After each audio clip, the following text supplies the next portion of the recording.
Wabarakatuh. If everyone could start taking your seats, we'll be starting shortly.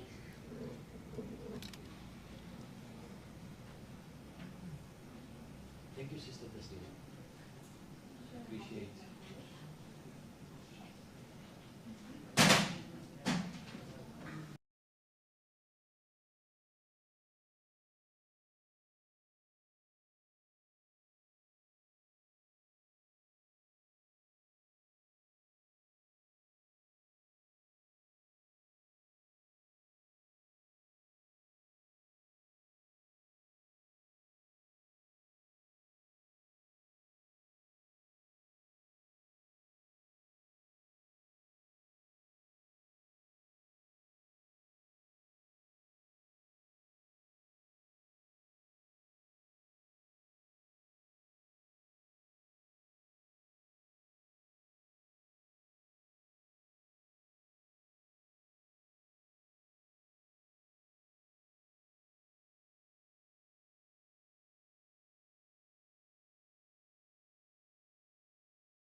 بسم الله الرحمن الرحيم الحمد لله رب العالمين والصلاة والسلام على أشرف المرسلين سيدنا ونبينا ومولانا محمد صلى الله عليه وسلم. We say ahlan wa sahlan wa welcome our honorable panelists and our guests and our lecturers and our administration and the presenters, alhamdulillah.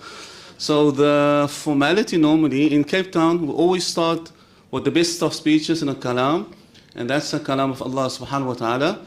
We will call upon Hafiz Zubair to render for us some words of the glorious Quran and a certain adab and etiquette that you have to adhere to.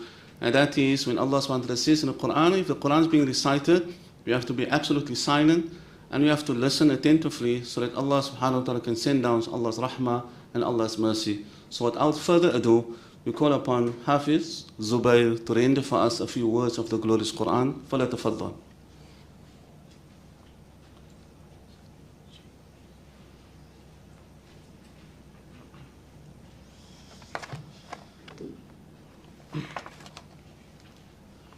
أعوذ بالله من الشيطان الرجيم بسم الله الرحمن الرحيم الرحمن علم القرآن خلق الإنسان علمه البيان الشمس والقمر بحسبان والنجم والشجر يسجدان والسماء رفعها ووضع الميزان ألا تطغوا في الميزان وأقيموا الوزن بالقسط ولا تخسروا الميزان والأرض وضعها للأنام فيها فاكهة والنخل ذات الأكمام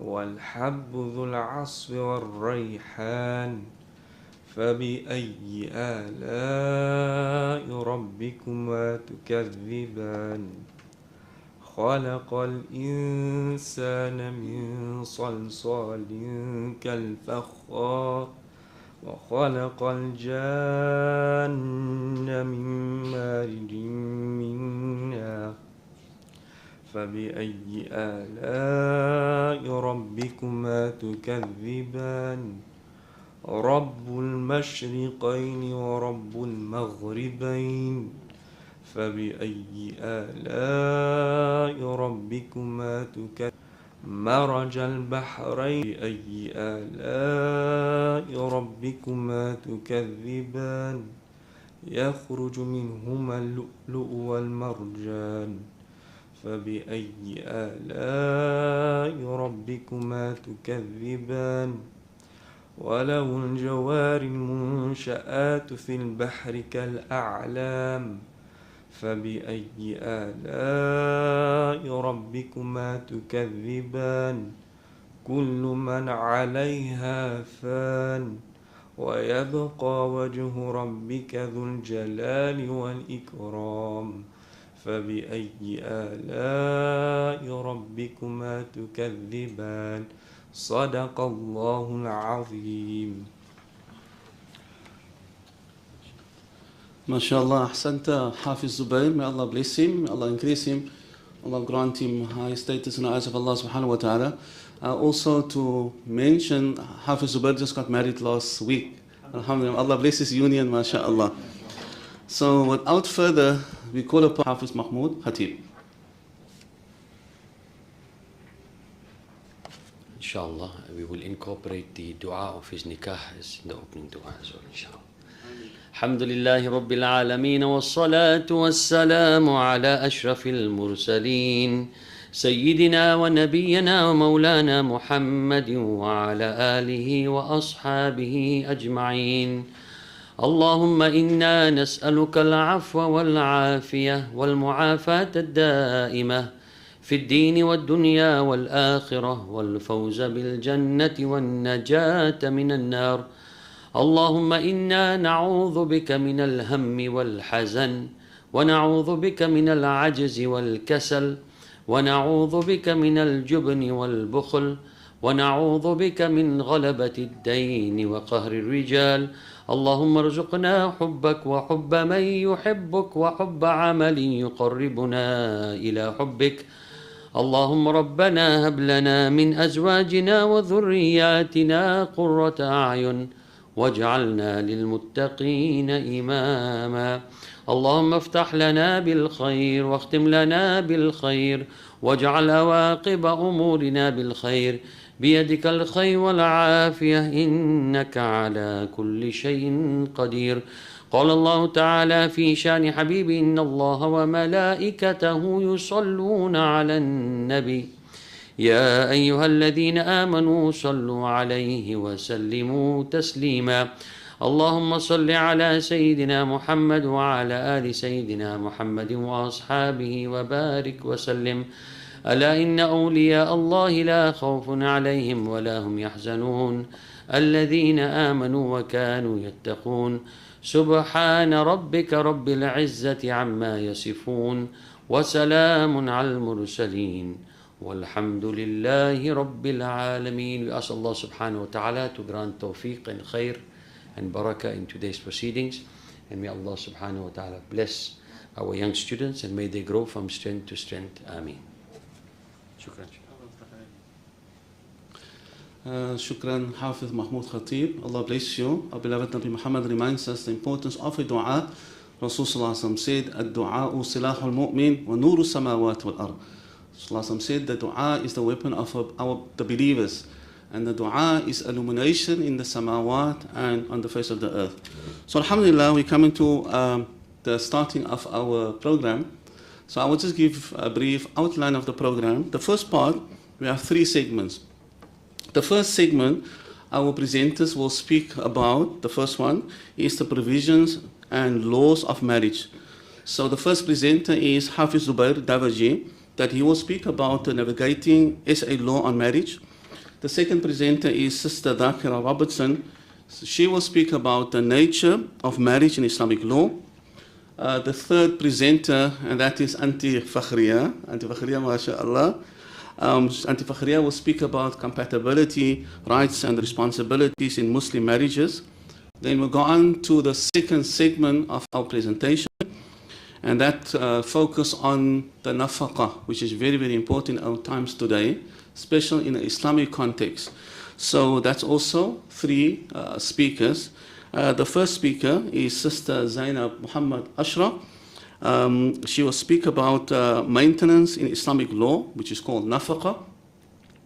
The second presenter, and that is Sister Hikmah Johaddin Isaacs. She will speak about maintenance rights, Islamic law, and SA law. Then we'll go for that question and answer session, feedbacks, and the panelists can ask questions, the audience can also ask questions, but not very difficult questions. And then, alhamdulillah, then we have our guest speaker. Alhamdulillah, I had the fortune of engaging now just prior to our prior to speaking, and that is candidate attorney Aisha Fafri. She will be our guest speaker. And then we go for refreshments. We have nice Nando's, and so everybody's welcome to participate in our refreshments, just for a short break. And then we have again our another guest speaker, mashallah, brother Azim Jamal. He will speak about, his topic is about a journey from success to significance. And then we'll enter the last segment, and the last segment will focus on talaq, which is very, very important, especially for our young females today. You guys have to know the rights of talaq. So the first presenter in the last segment, that will be Brother Mikael Sari. He will speak about what is talaq, the concept of talaq, the wording of talaq. Then we will have Brother Yasin Rahoud. Yasin will speak about the types of divorce. And lastly, we will speak about the Khula process. And that's a Quranic concept where the wife have the right to return the dowry in order to buy a freedom out of this particular marriage. And few females know, they don't know this particular process, and Allah have given us a Quranic understanding. So Sister Adila, mashallah, is a very insightful this presentation of Sister Adila about the issue of Khula. She will present that particular part. And then lastly, we will have Brother Awad Muhammad, and he will speak about Raj'i. Raj'i, it means how the Sharia gives the right to the husband and the process that the husband needs to follow if he wants to take or return his wife. So inshallah, then the last, we will have then a feedback and question session for about 10 minutes, and then we will conclude with the vote of thanks, and then the final dua. So without further, I make a dua that Allah subhanahu wa ta'ala grant our young students and our beautiful presenters, Allah grant ease for them, Allah facilitate the task to be easy, very easy inshallah, and hopefully the presenters will be very compassionate and kind, and because that's the higher objective of our Sharia. So without further, I call upon the first presenter, and that is Hafiz Zubair Davaji. فليتفضل.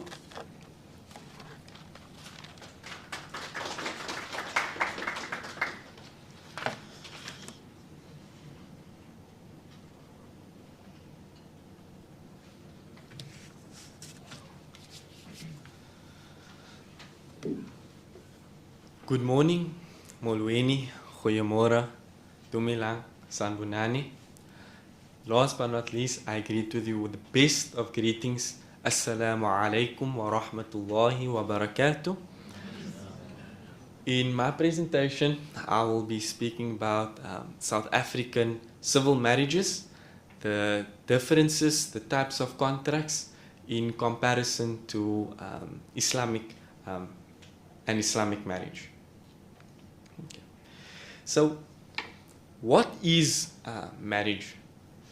Marriage can be defined as a legal union between two people which confers on them rights and responsibilities to the spouses, the children, and the in-laws. Islamically, a marriage or nikah is a contract that entails permissibility between a male and a female with interaction, with specific wording and conditions.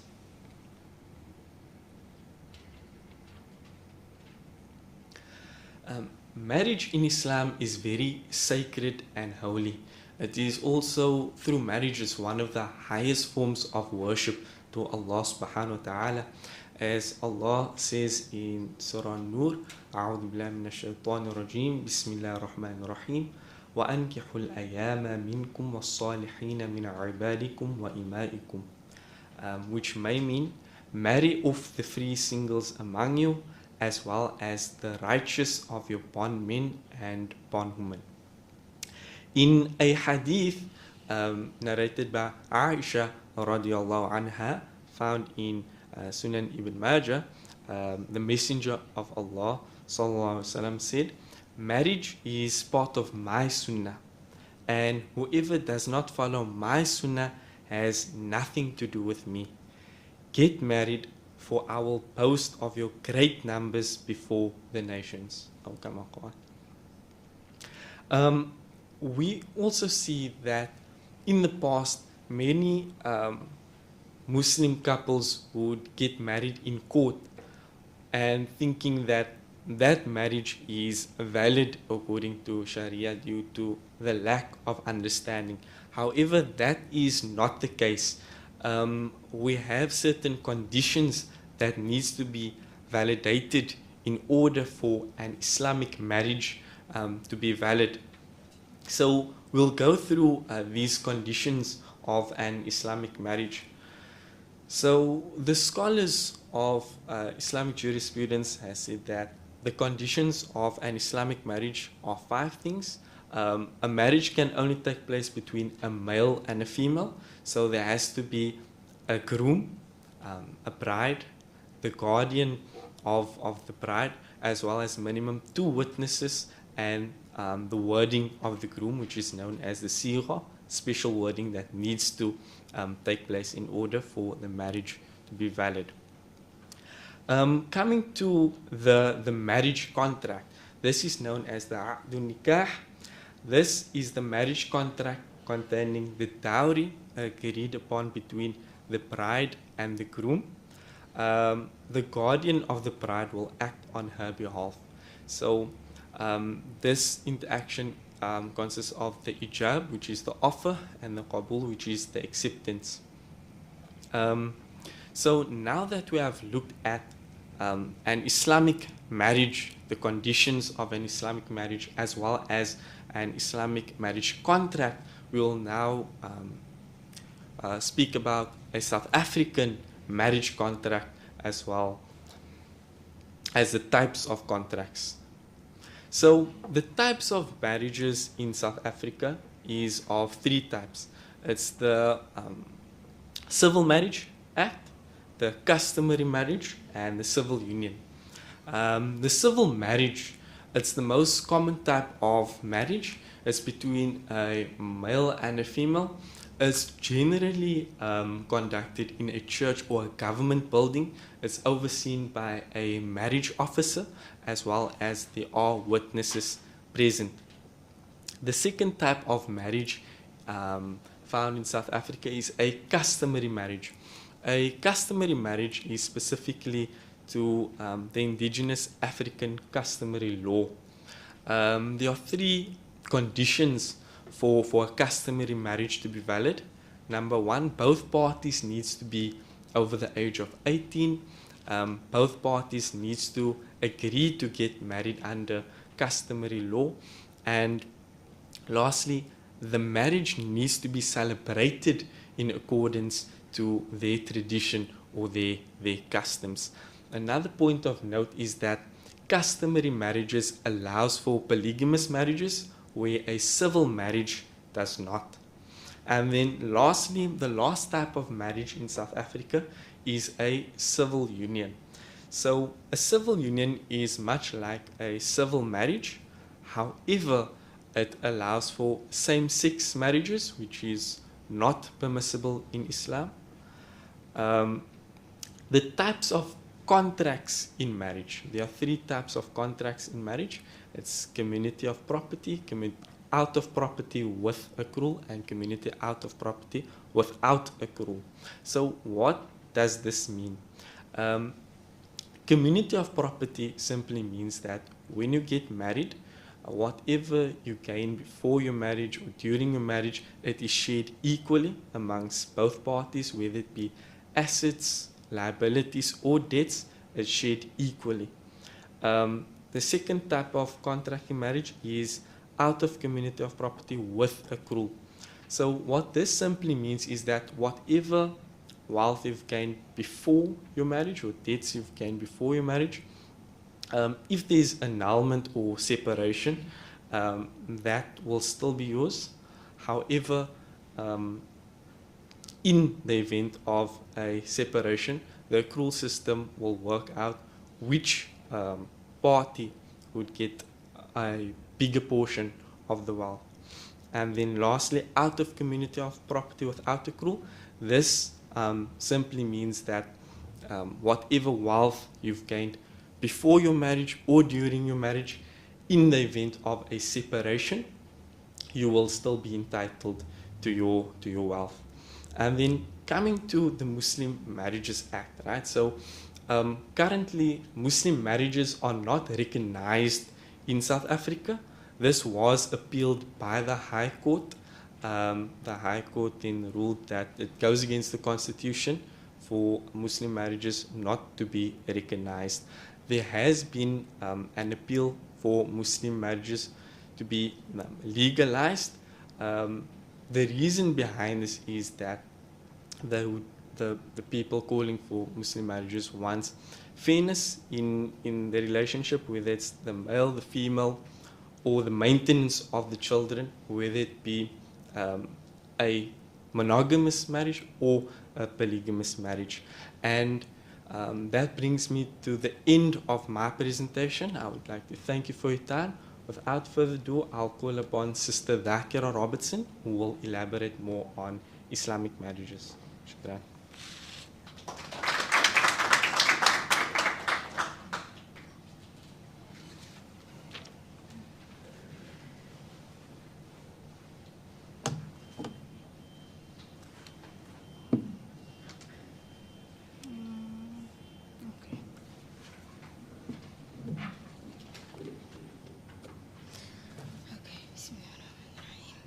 Assalamu alaikum wa rahmatullahi wa barakatuh. Today I will be presenting on the nature of the Islamic marriage and what makes it legally valid in Islam. In connection to what my colleague Zubair has presented regarding the marriage contract and its types in South African civil law, it is important to note as South African Muslim citizens that though we are a minority percentage of Muslims in the country and we are governed by a non-Muslim leader,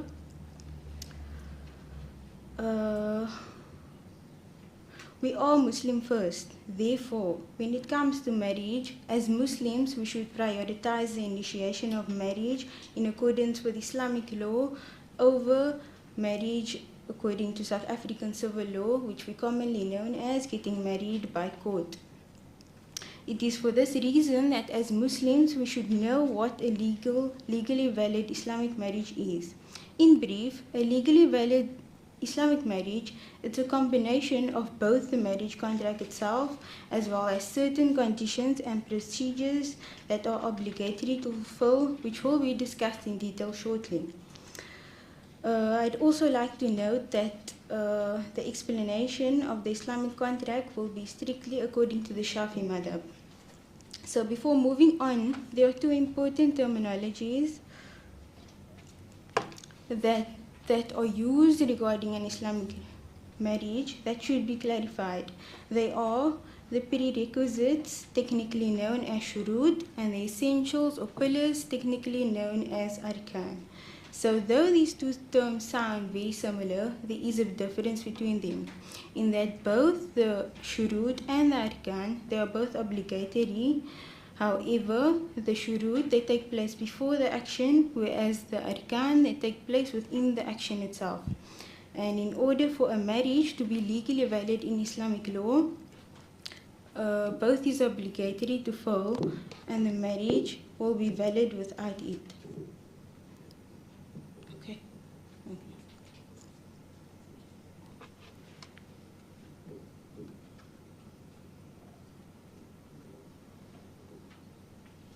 Okay. So we move to the shurut of nikah. What are each shurut? So it consists of three things. Firstly, the presence of the bride's guardian, known as the wali. Secondly, the voluntary consent of both spouses. And thirdly, the payment of the dowry, which is the mahar. So this means that without the wali, the nikah cannot be officiated. And it also means by the voluntary consent that Islam does not permit marriages that are forced. And by payment of dowry, usually this should be paid before the marriage. However, it may be paid after if both spouses are in mutual agreement. Moving on to the arkan of marriage, one should note that it's connected to the Islamic legal marriage contract itself. The arkan, it consists of 5 essential things, and this refers to the marriage process itself. So I'll just list it. Number 1, the wording. Number 2, the husband. Number 3, the wife. Number 4, the guardian of the bride. And number 5, the 2 witnesses. So the wording, known as the sigha, this is the actual nikah process. So the sigha, according to fiqh, it must consist of the proposal or offering, known as the ijab, and the qabul, known as the acceptance, where the wali of the bride, the guardian, he gives his daughter's hand in marriage, and the groom, he does the qabul, which is the acceptance, accepting the father's daughter in marriage. And both this ijab and qabul is obligatory for both parties to utter. However, there are finer details that are also vital to know with regard to the sigha. So firstly, it's important to note that the words of marriage, the sigha itself, it should contain the words of marriage, meaning I marry you or I wed you. And this is contrary to the common notion of most people who believe it that the wording should be in Arabic. This is not the case. The most important thing is that it should have the words of marriage. For example, I marry you or I wed you. Secondly, it should be explicitly said. So there shouldn't be any ambiguity attached to the wording. Thirdly, there should be continuous flow in the sigha, in that there shouldn't be hesitation, so that conviction of the bride and the wali is confirmed. And lastly, it should be free of time. So the sigha may not be limited to time, in that, for example, they say, I will marry you in the future or something of that such. And then second and thirdly, the husband and the wife. So the conditions for both of them are more or less similar. The conditions of this is that there should be eligibility between both spouses, in that the husband cannot marry a person who is prohibited for him to marry, and the wife cannot marry a person who is prohibited for her to marry. And lastly, both spouses should be specified by the name, the husband and the wife, in order that the husband is not confused with his brothers, or the wife is not confused with the sisters. Fourthly, the guardian of the bride, known as the wali. So it is necessary for him to be male, and generally the wali is the father or the grandfather of the bride.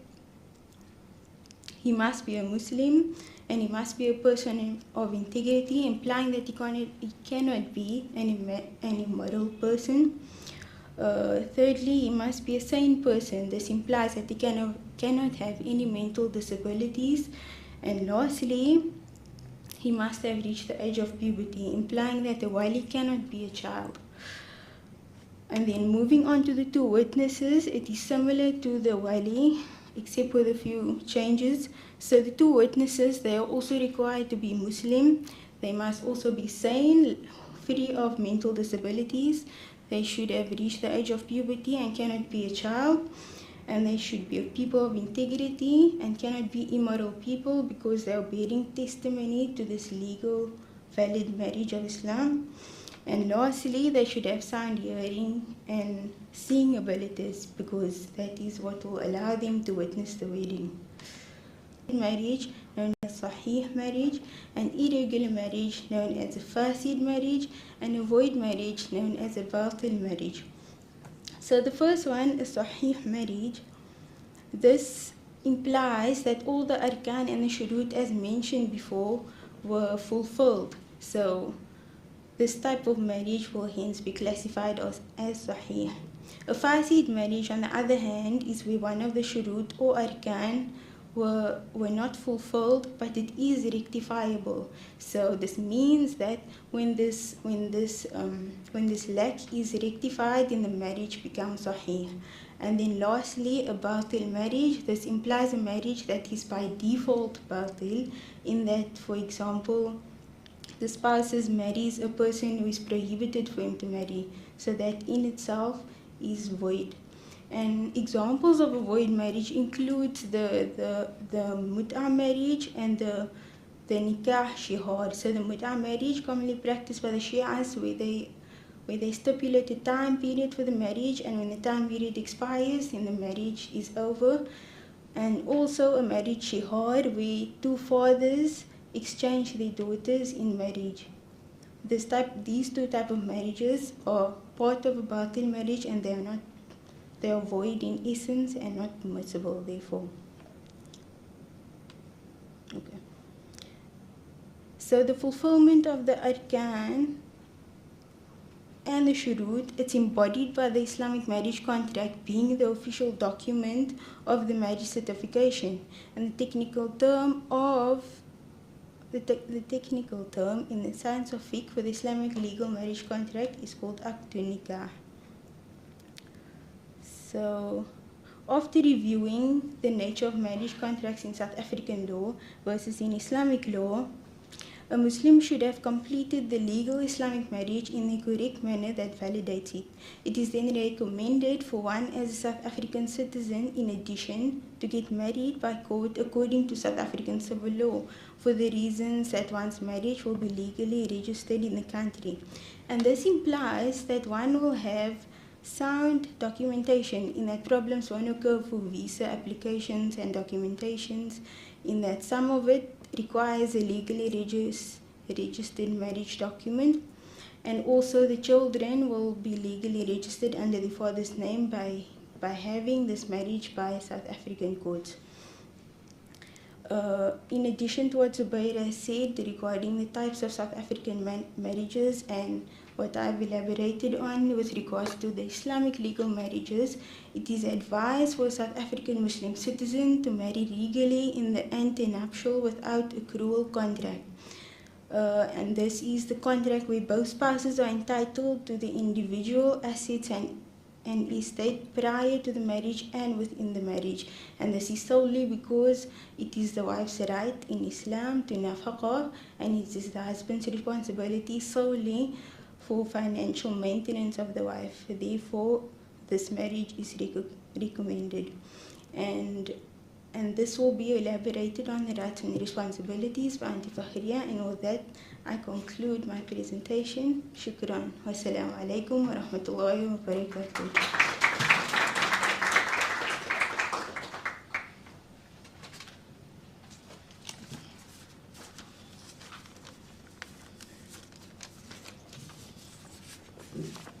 Assalamu alaikum wa rahmatullahi wa barakatuh. I will now present on the compatibility selection, the rights and responsibilities of the spouses, and the protection of these rights within the marriage in the framework of Islam. These processes are clearly outlined in the Quran and Sunnah as guidelines to a happier marriage.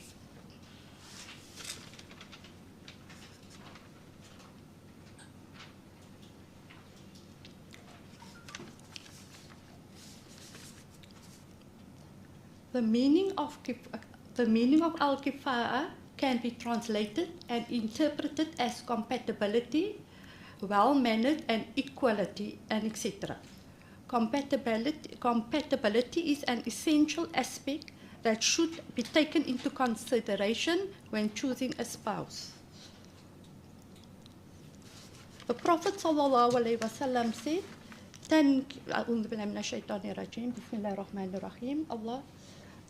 the Prophet ﷺ said, "Tankihul mar'atu li arba'i li maliha wa li hasbiha wa jimaliha wa li diniha fadfar bidhati din." A woman is married for 4 things: her wealth, her family status, her beauty, and her religion. So marry the one who is best in the religion, character, and prosperity.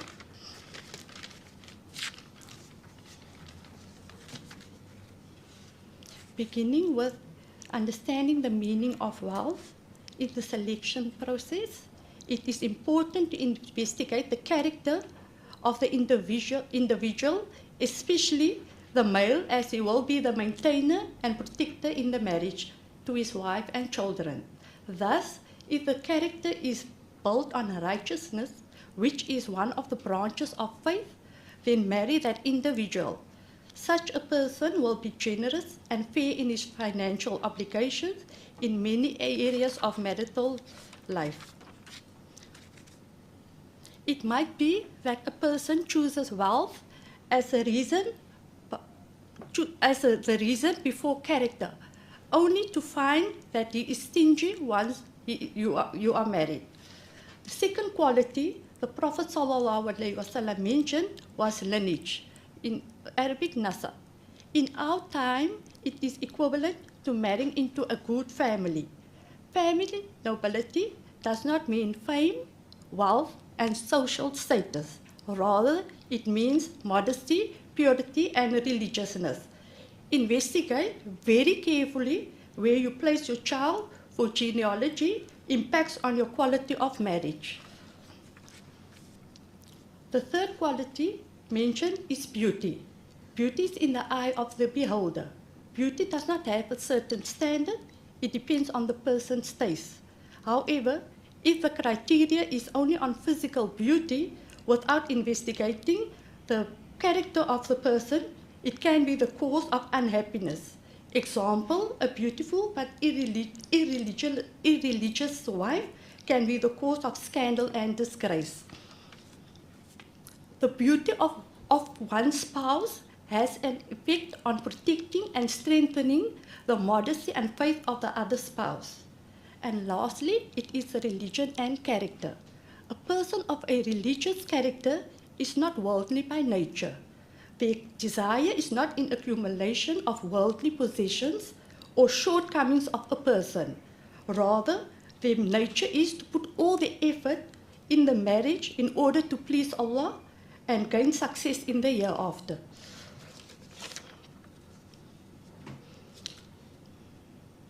We will now move on to the second aspect, the rights and the responsibilities of the husband.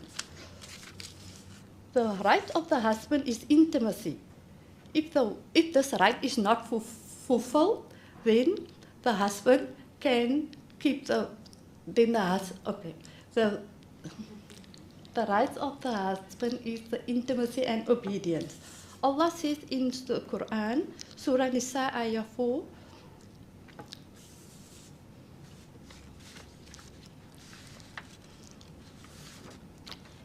Allah says in the Quran, Surah Baqarah, Ayah 228, and the rights of the husband is for the wife to seek permission to do certain things like fasting or leaving the house.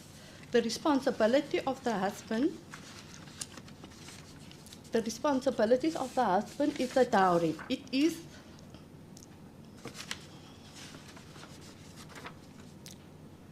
It is one of the injunctions in Islam. Allah subhanahu wa ta'ala has commanded the husband to pay the woman the dowry on the conclusion of marriage. He is obligated by Sharia to, the husband has the exclusive responsibility to financially maintain the family unit. He is responsible to see to an education of religious and moral guidance. He is also responsible for her protection.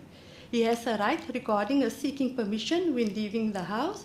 If the husband abuses his right concerning the wife's freedom of movement and enforces isolation on her, then she is within her rights to seek an annulment.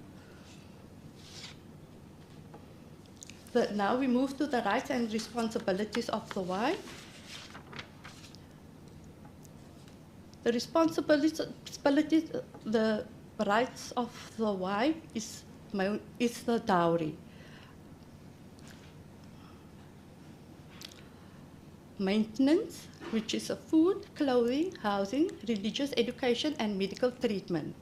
The rights of the husband the rights of the wife is also kindness and good treatment, respect and justice, upholding the wife's dignity, and to bear children.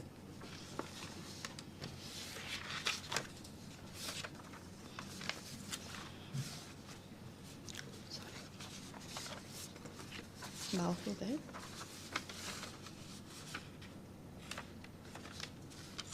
The responsibilities of the wife is also to be obedient to the husband, protect the husband's wealth and property in his absence, raise the children upon Islamic values, and be available for the husband, and to seek permission from a husband for certain things.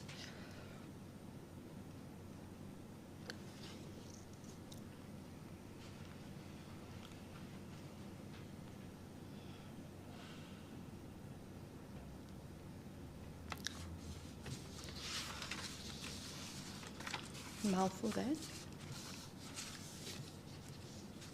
Protecting one's right within a prenuptial contract.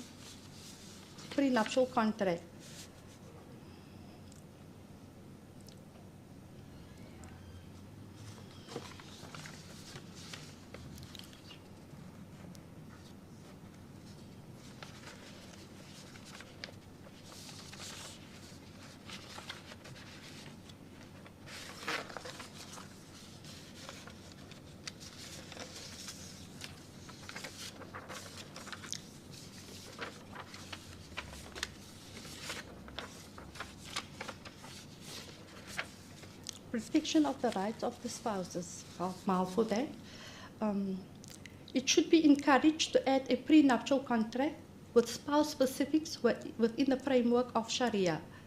The protection of the rights of the spouses will be discussed in the framework of Islam and versus the framework of the South African law. I will first discuss the protection of these rights under the Islamic law. It should be encouraged to add a prenuptial contract with spouse specifics within the framework of Sharia for protection in our current time. Okay, versus to the South African law, the South African law has made it now permissible also, and it is allowed to add a prenuptial within the framework of the Sharia. A dowry is an essential part of a Muslim marriage, the protection in the event of divorce or death before payout. So it is encouraged to draw up a prenuptial in case for protection for the woman in the event of divorce or death. Now here you have to take note of the South African law regarding dowry, because the draft bill recognizes all forms of dowry, but it does not acknowledge it as an essential requirement for a valid Muslim marriage. In the Sharia, the verbal contact is a protection. However, in our current context, which is the South African law, this is not supplied. Example, the co-wives, there is no written agreement to protect one's wife is treated unfairly. Maintenance rights if unfair and unequal treatment via prenuptial. In the South African context, polygamy is valid and equal and equality in maintenance and equal sharing of husband's time. What has to be taken note of here is once a husband wants to take a second wife, he needs to get an agreement in court and before taking a second wife. Women have rights similar to those of men in equality, although men have a degree of responsibility above them. And Allah Almighty says in Surah Baqarah 228, but the men, the husbands, have a degree over them in responsibility and authority, and Allah is exalted in might and worth. The draft bill does not contain any provision for the husband's right in control. In fact, it states that a woman is equal in status and capacity, and that is not according to Sharia.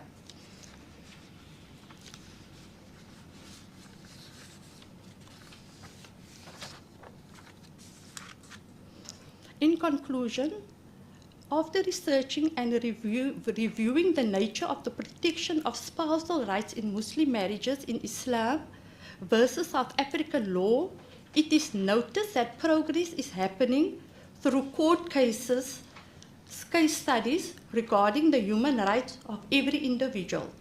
But it is challenging to fit Sharia laws into the framework of South African law. However, it is advised for Muslims to seek advice from an attorney regarding their rights or the lack of their rights, as the draft bill does not acknowledge certain conditions and does not make certain provisions compliant within the framework of the Sharia. For now, the anti-nuptial contract is a means to protect certain spousal rights in line with South African law, providing it does not go against the principles of the Sharia. That concludes my part of the presentation. I now call on my colleague Zainab Ashraf Mohammed to elaborate on the topic of maintenance known as Nafaka.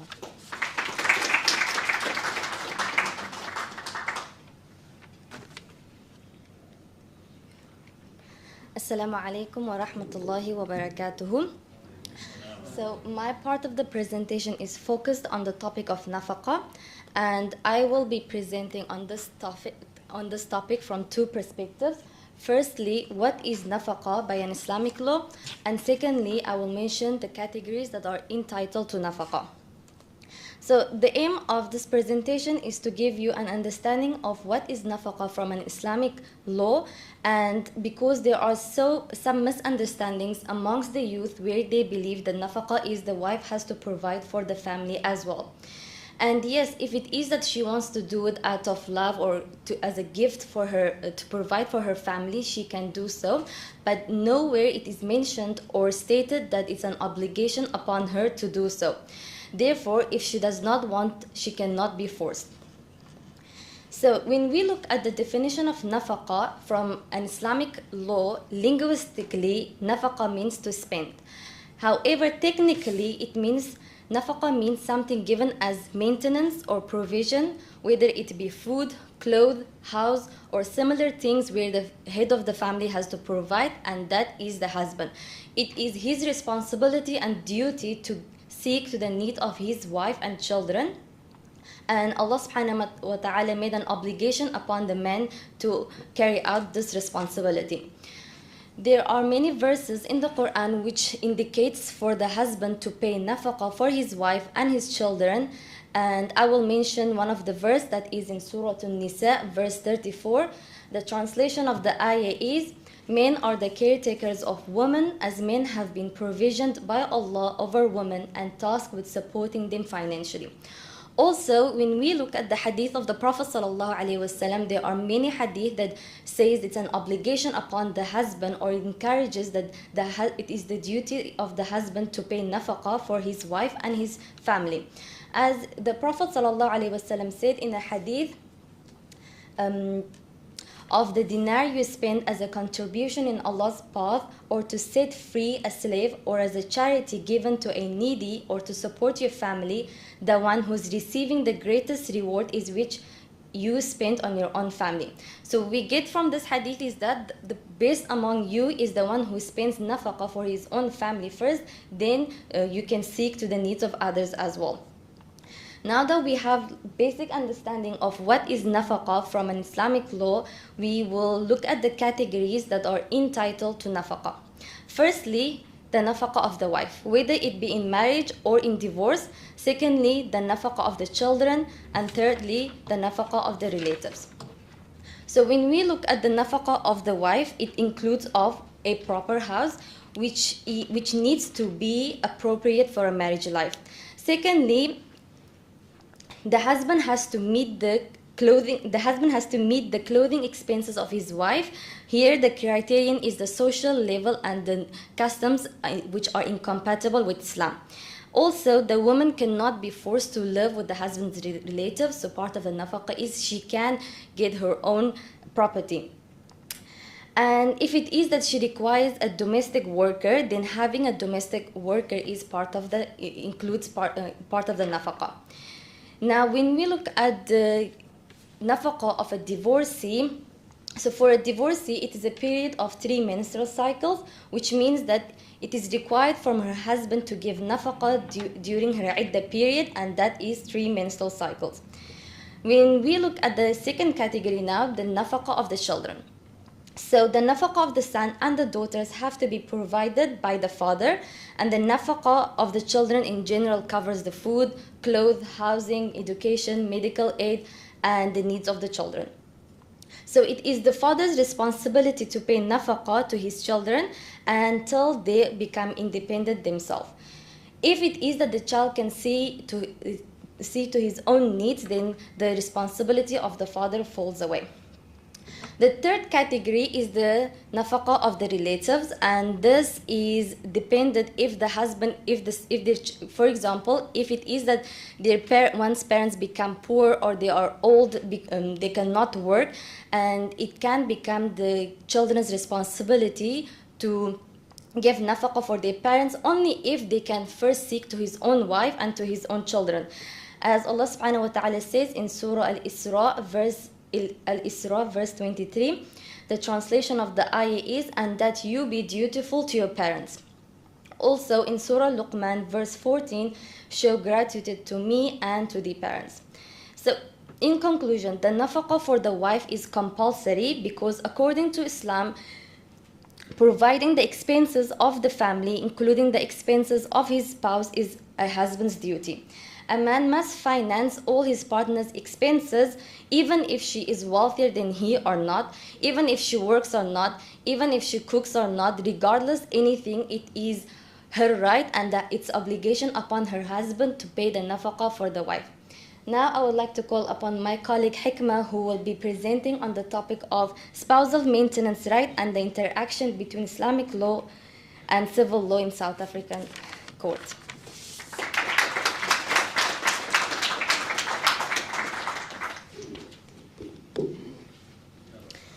Assalamu alaikum wa rahmatullahi wa barakatuh. My presentation will focus on the spousal maintenance rights and the interaction between the Islamic law and the South African civil law within South African courts. I will now like to highlight main differences between Islamic law and the civil law within South Africa. Unlike the Islamic law, a nikah is considered a contract, whilst the civil marriage is not considered a contract.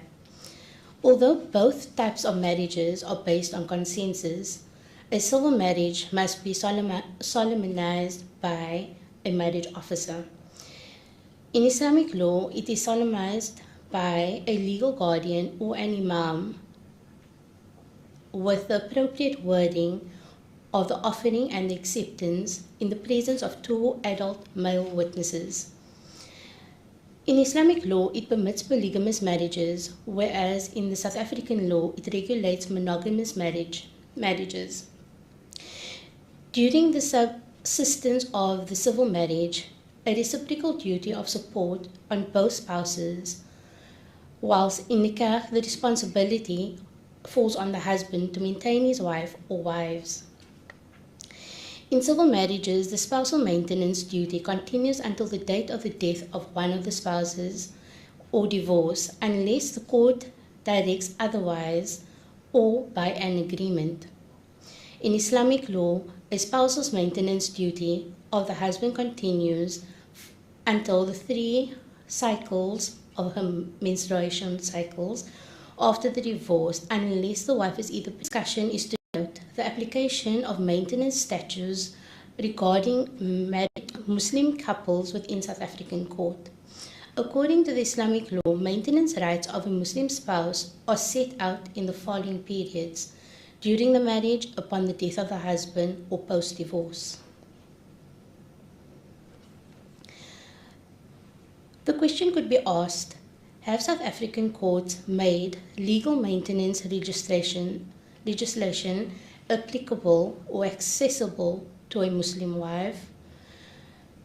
And what issues have Islamic family laws interpreted by South African courts with reference to the draft bill? The South African legislator has enacted 3 statutory documents to assist in issues of maintenance and maintenance enforcement. The following are the acts: the Maintenance Acts of 1999 of 1998, the Rule 44 of the Uniform Rule of Court, the Maintenance of the Surviving Spouse Act 27 of 1990.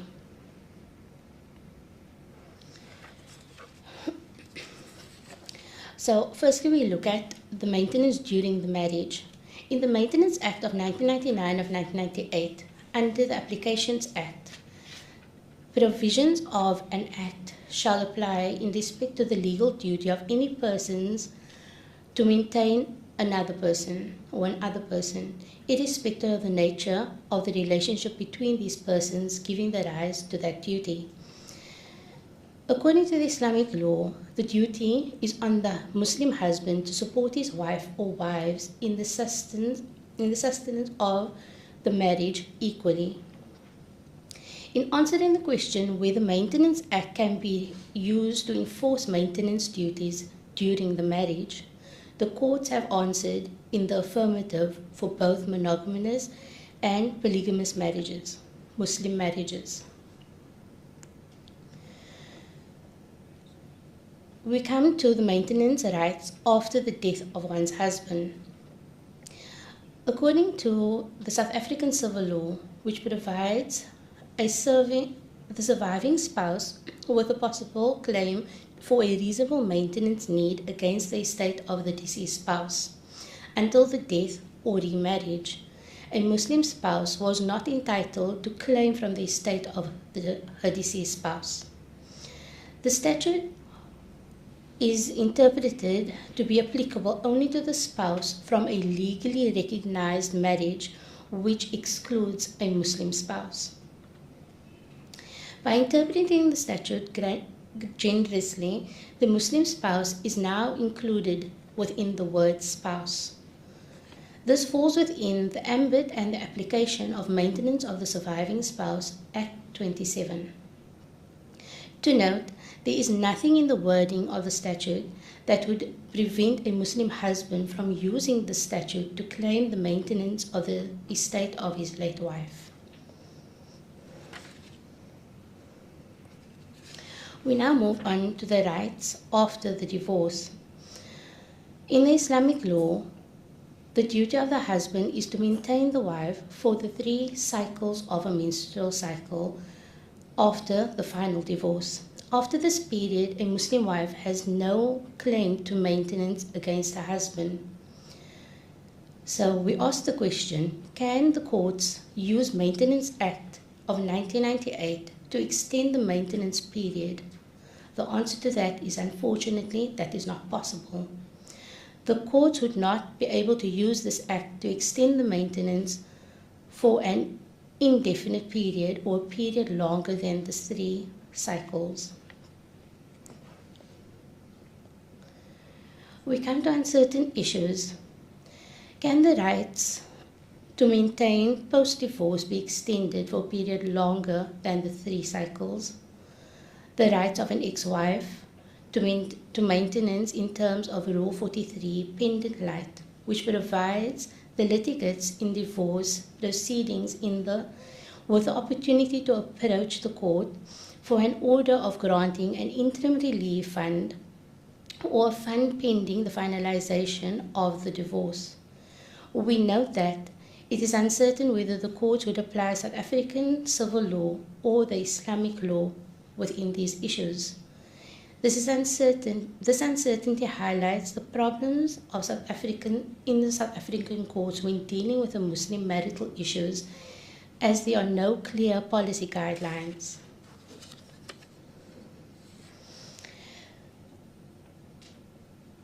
It is not particularly helpful that the draft bill is not progressed in legislation. However, a wife is entitled to maintenance while she is married, and this includes the 3-period cycle after the divorce in terms of the Islamic law.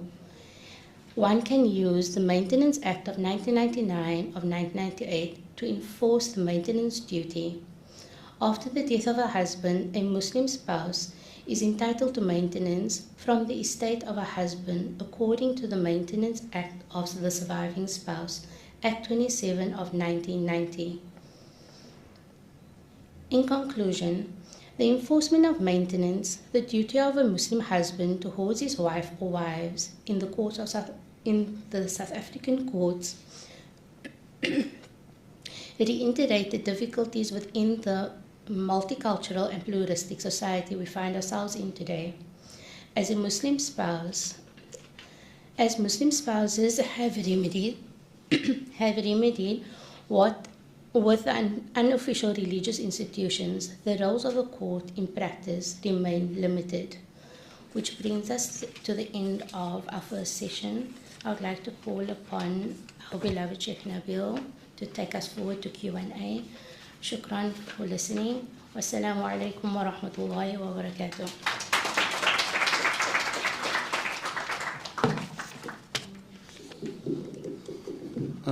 Well done, mashallah. Can we give them another round of applause, Kanala?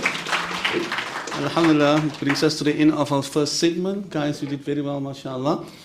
And now we open up for any feedback and questions. So from the floor, and firstly we need to again welcome Mr. Ahlan wa Sahlam to the panelists sitting right in front. We have Honorable Sheikh Hafid Mahmoud Khatib, part of the panelists. We also have Professor Sadiq Al-Karim, Ahlan wa Sahlan. We also have Sister Salima Jaffer, mashallah, well known to our Madina Institute. We have Hafiz Yusuf Khan, also part of the panelists. We have Sister Aisha Farfrey Roika, Ahlan wa Sahlan. And we have our esteemed guest speaker also, Ustaz, and from the floor. You can just raise your hand. We will. Also, the panelists need to understand when it comes to Muslim personal law, and they had to speak about this particular very critical issues in 7 minutes, 10 minutes. But the ulama and jurists have compiled many books on the issue of nafaka only, on the issues of polygamous marriage. So alhamdulillah, they had to then decide where they're going to cut and also try to make it brief as possible. So inshallah, Malima, Salima Jaffa want to ask a question. Assalamu alaikum wa rahmatullahi wa barakatuh. I just want to congratulate our students on excellent presentations, mashallah. Somebody that's seen you walk into Madina, we're really proud that you achieved this milestone, alhamdulillah. So my question comes from a very community-based question. You've shared a lot of very important information that a lot of young people entering into marriage don't have access to or don't know this exists.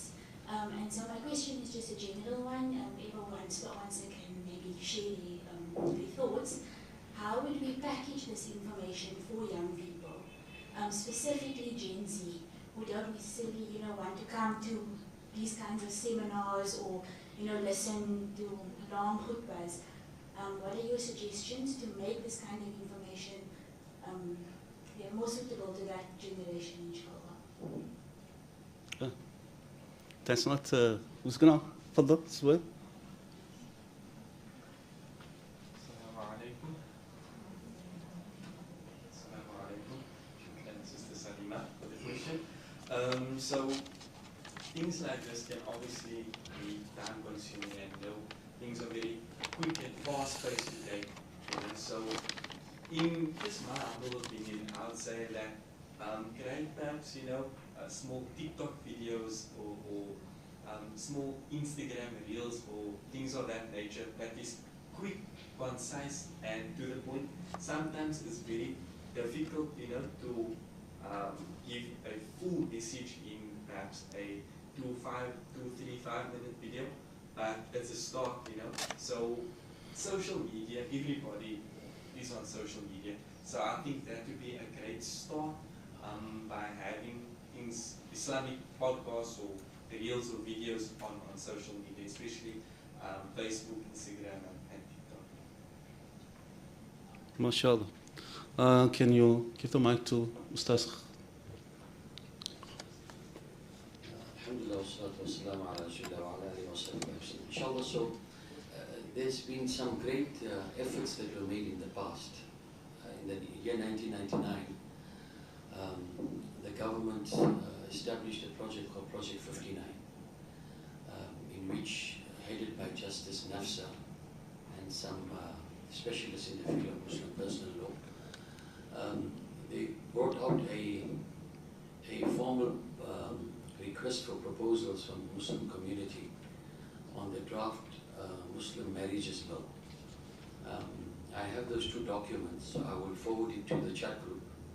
It will benefit extensively as to what kind of presentations were made by the community. I had the honor of representing United Ulama Council of South Africa as well as Muslim Judicial Council. Extensive submissions were made. Unfortunately, the bill did not see the light of day because of some very vigorous objections in which the ulama fraternity in certain quarters of the country, mostly from Port Elizabeth, that felt that Islamic law will be subjugated to the constitution in a manner that will not will change the nature of Muslim personal law. So that will be an interesting for all of you to read that and to see where the community has come through. I think the important thing is we have to also try and include one section in the seminar that goes beyond just the technical legal aspects, because you have South African legal aspects of marriage and you have the Islamic legal aspects of marriage, and there are certain elements where they can complement each other, and there are certain elements where they're completely opposed to each other.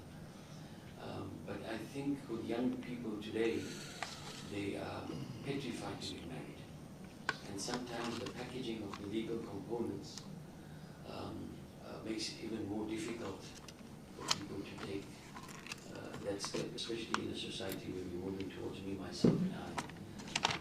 And Allah subhanahu wa ta'ala speaks about mawadda and rahma, which are two important components that He grants to a couple. So we have to try and see how we package it so the husband doesn't become a glorified ATM and the wife doesn't become a glorified domestic.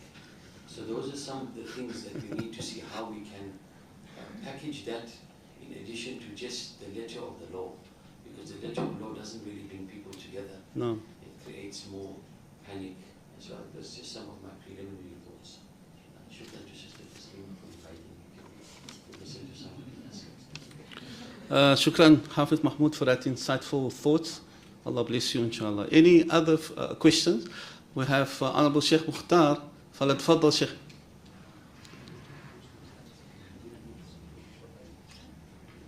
بسم الله الرحمن الرحيم والصلاة والسلام على سيدنا محمد وعلى محمد. السلام عليكم ورحمة الله وبركاته. I just have about 2 or 3 short issues.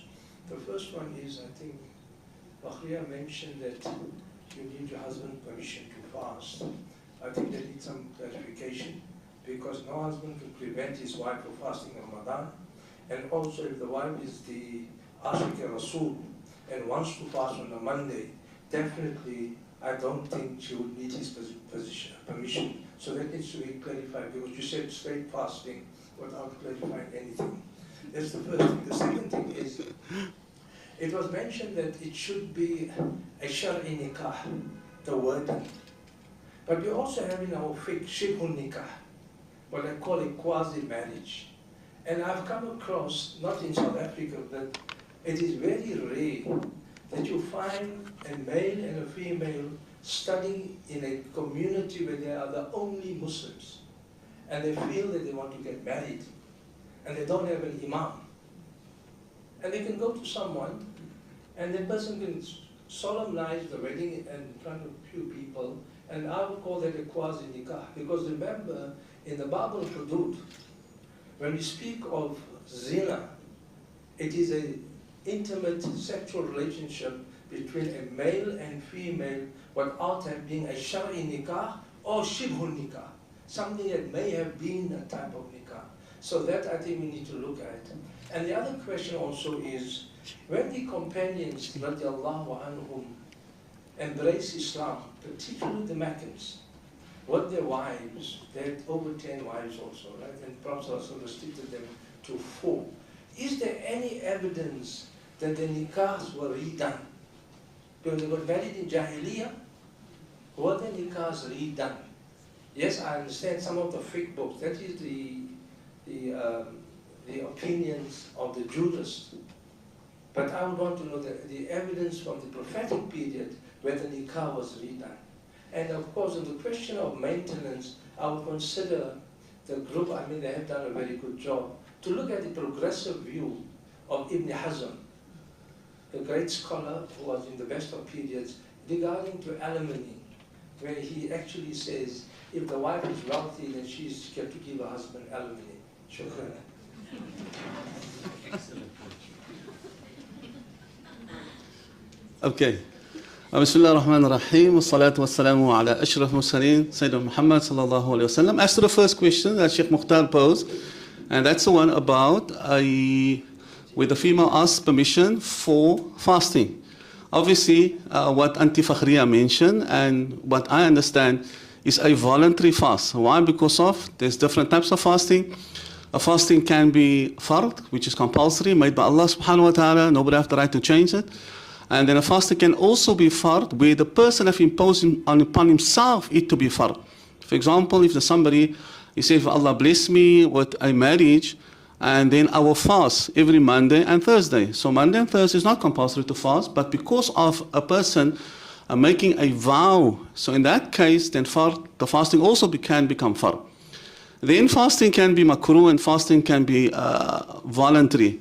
So when it comes to a voluntary fast, and that is what Auntie Fakhriya have intended, specifically only to the Shafi'i madhab.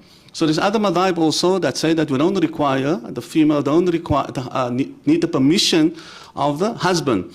But in terms of the Shafi'i madhab, make the comparison between the two. The first is the right of the woman in terms of voluntary, something that's not compulsory, versus the right of the husband of intimacy. So when it comes to intimacy, and one of our presenters have mentioned, the intimacy is the haqq of the husband. So in such a case, everybody's temperament are totally different. So if the husband then have a very, in terms of his temperament, in terms of his emotions and feelings, so in such a case, then he then have the right to, to tell his wife that you cannot fast because of his, and obviously, no husband is going to be unfair, and I don't think the husband will, in our context today, will decline and refuse his wife to fast. And then the second question Sheikh mentioned, so I hope that gives us some clarity and understanding. What was the second one Sheikh mentioned?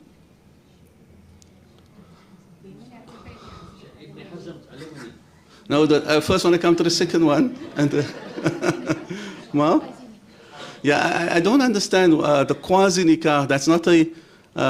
So I understand a shib nikah. So Sheikh is mentioning, I think the context that Sheikh is speaking about, in the absence of the wali, and there's a nikah being solemnized or being performed. So such a nikah, according to the Shafi madhab, again, when Nabi Muhammad, in terms of the evidence, Rasulullah says that a nikah being performed without the consent or the presence of the wali, such a nikah is batil. It's like meaning it's null and void. However, as an imam, and we live in this community, even though the text exists, but if it is, and we have seen many times as imams, where the lady then, she elopes. She, because of the father never gave her permission, so now she runs away with the husband, and she performs the nikah without the consent of the father. Can I then deem such a contract, where Sheikh have mentioned, to say if a child is being born from such a marriage, that's called a shibh nikah? So there's many other ulama that says no, then no application of the punishment can apply to that particular lady, because there's still a possibility in our scope of the Sharia, and that's very, very important. Sometimes we look at one particular paradigm, but me as an imam, which one is better? So the father comes to me and he tells me, my daughter never seek my permission, so she have committed, he implies she committed zina. So I will say no. I will rather, so in such a case, I will say no, contract is valid, that she does not require, according to the Hanafi madhab, the consent of the wali, and we cannot apply the punishment of, the penalty of adultery. Yeah. So the point taken, we always have different views amongst ulama. So sometimes we have the most standard view, which goes the majority, and then we have a view that's, one individual scholar that gives a particular view. So that depends, and especially Cape Townian women, I always say, they are very feisty. If you marry a Cape Townian woman, ya Allah, very feisty, but that Cape Townian women are very loyal when it comes to, and they're not stingy in spending on their wives, husbands. I mean, I've seen that when the husband loses his job, the Cape Townian woman is not going to sit back. Wallahi, the Cape Townian woman will stand up and she will carry on and she will invest on her and she will spend on her husband. So that's what it is. We don't need sometimes also a law, and many times our wives spend, and I've seen it without we asking. But we cannot come to a point where the husband imposes upon his wife to say that you have to give, and that's happening in our current times today.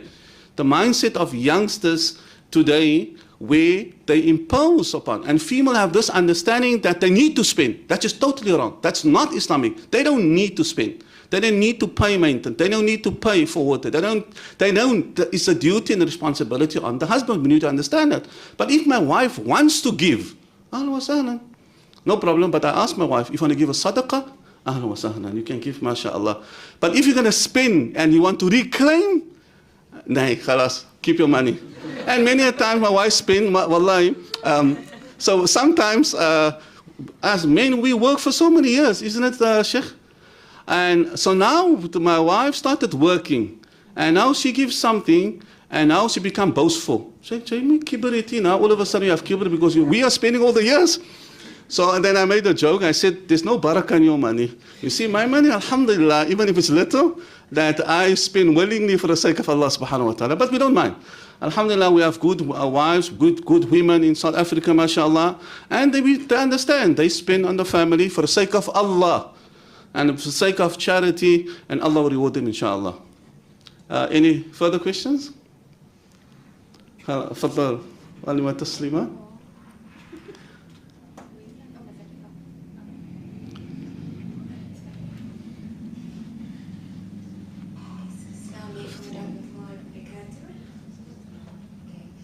So it's been really interesting. I'm just wanting to ask, I know that the Muslims' marriages bill has been long on and off and on and off and on and off, and in the process along the years we've had our marriages go through different scenarios right here in South Africa, whether it was during the apartheid regime to the democracy now. We've also moved from generation to generation, different ways of thinking, and it really also modeled our children to grow up to be more independent, whether it's male or female. Alhamdulillah, we see females being just as educated in this day and age, which is really great. With that independence though, when it comes to instilling the Islamic laws as a part of life, and something like Nafaka, or something as the quote we saw earlier on, the responsibility of the male on the females in the family, how effective are we in terms of instituting in our males that responsibility towards the female, both financially and in any other form, from as early as going to madrasa. So we do see active teachings of how to maintain your salah, how to do all of those things, every other ruling. But the responsibility in our men towards their duties, how effective is it? And is it found effectively whether at an Islamic school, Islamic institute, or a madrasa?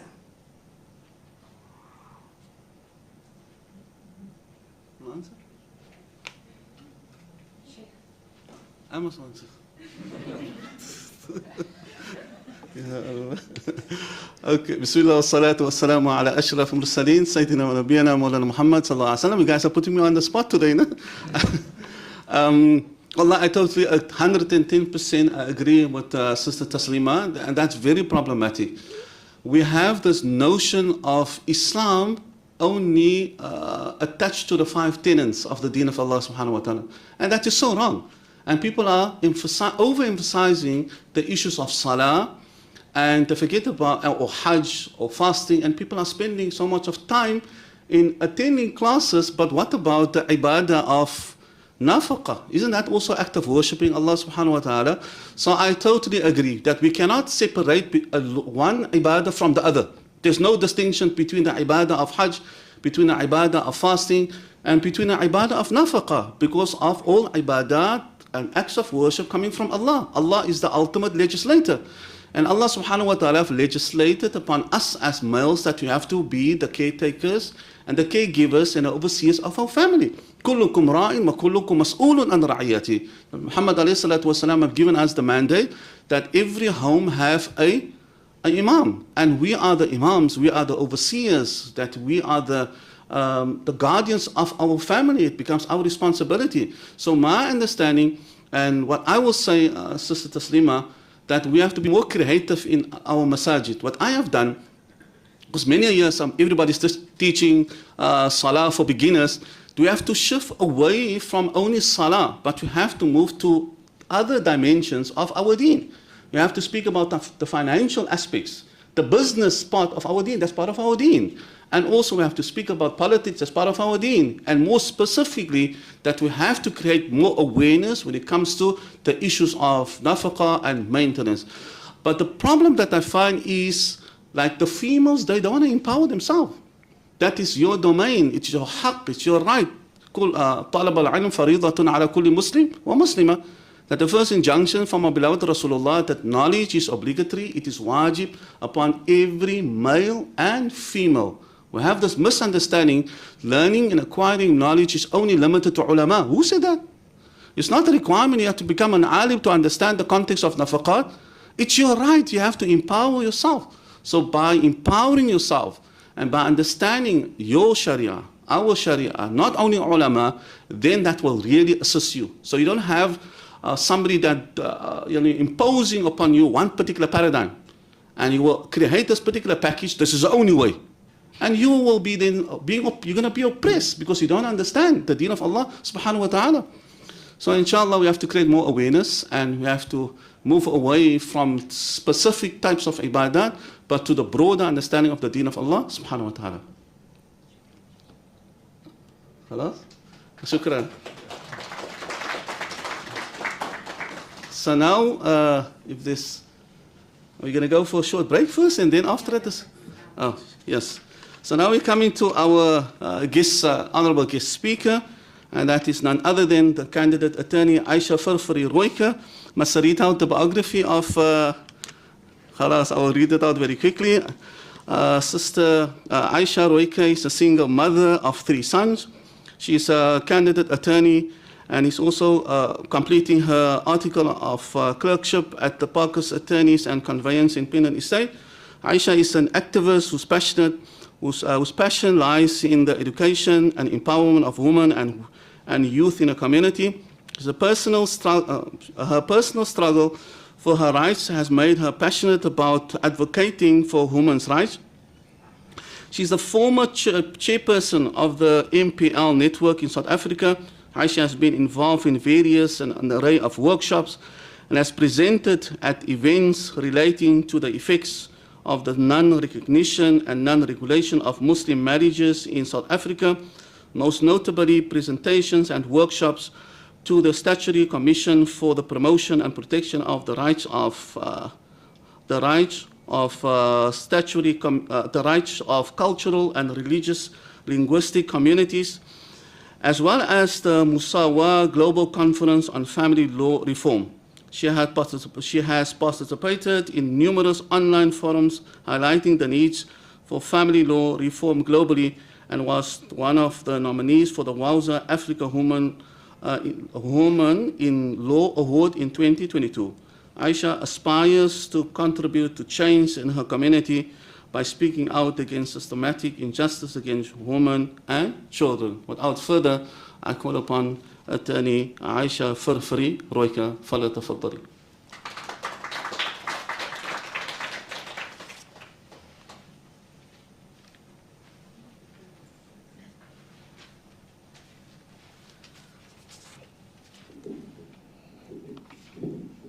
بسم الله الرحمن الرحيم رب اشرح لي صدري ويسر لي أمري واحلل عقدة من لساني يفقهوا قولي. I greet you all with the universal greeting of peace, love and understanding. Assalamu alaikum wa rahmatullahi wa barakatuh. Firstly, I'd like to thank Madina Institute and the organizers of today's seminar for inviting me to be a panelist and to be a guest speaker here today.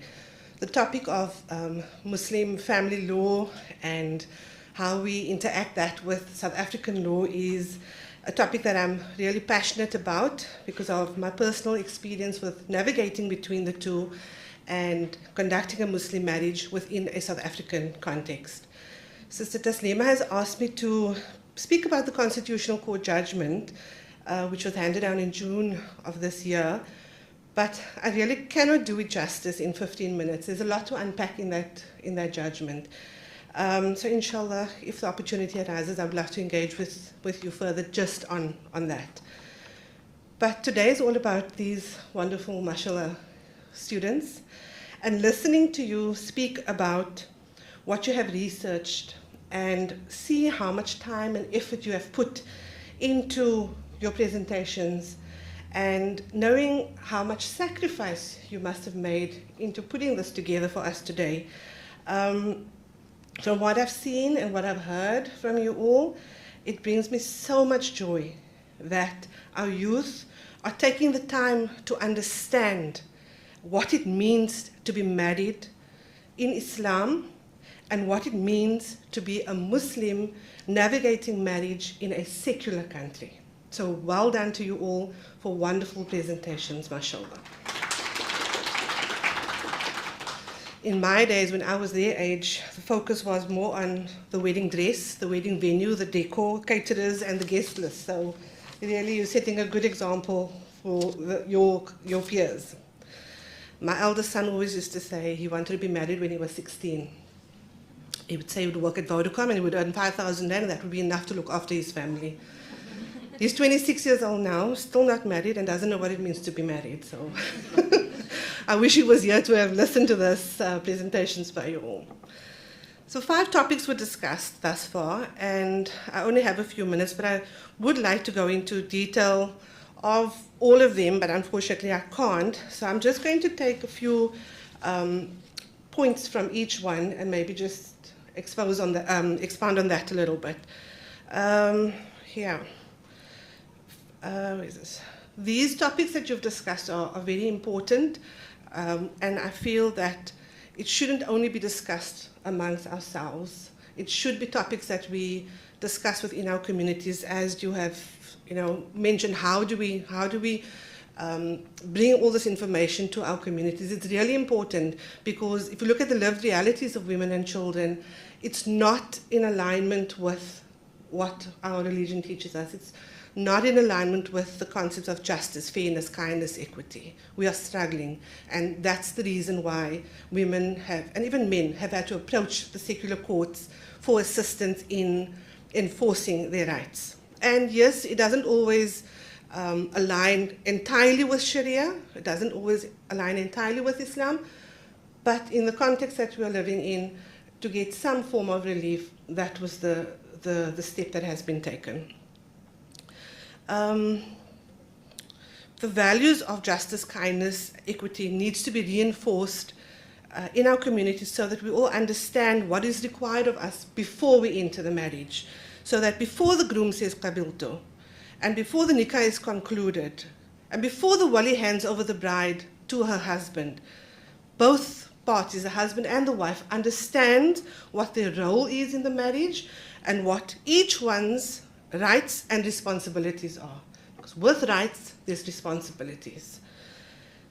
What a time it will be when we have no misunderstandings about what a wife's role is and what a husband's role is. Because right now there is still misunderstanding. We don't know entirely what our roles are.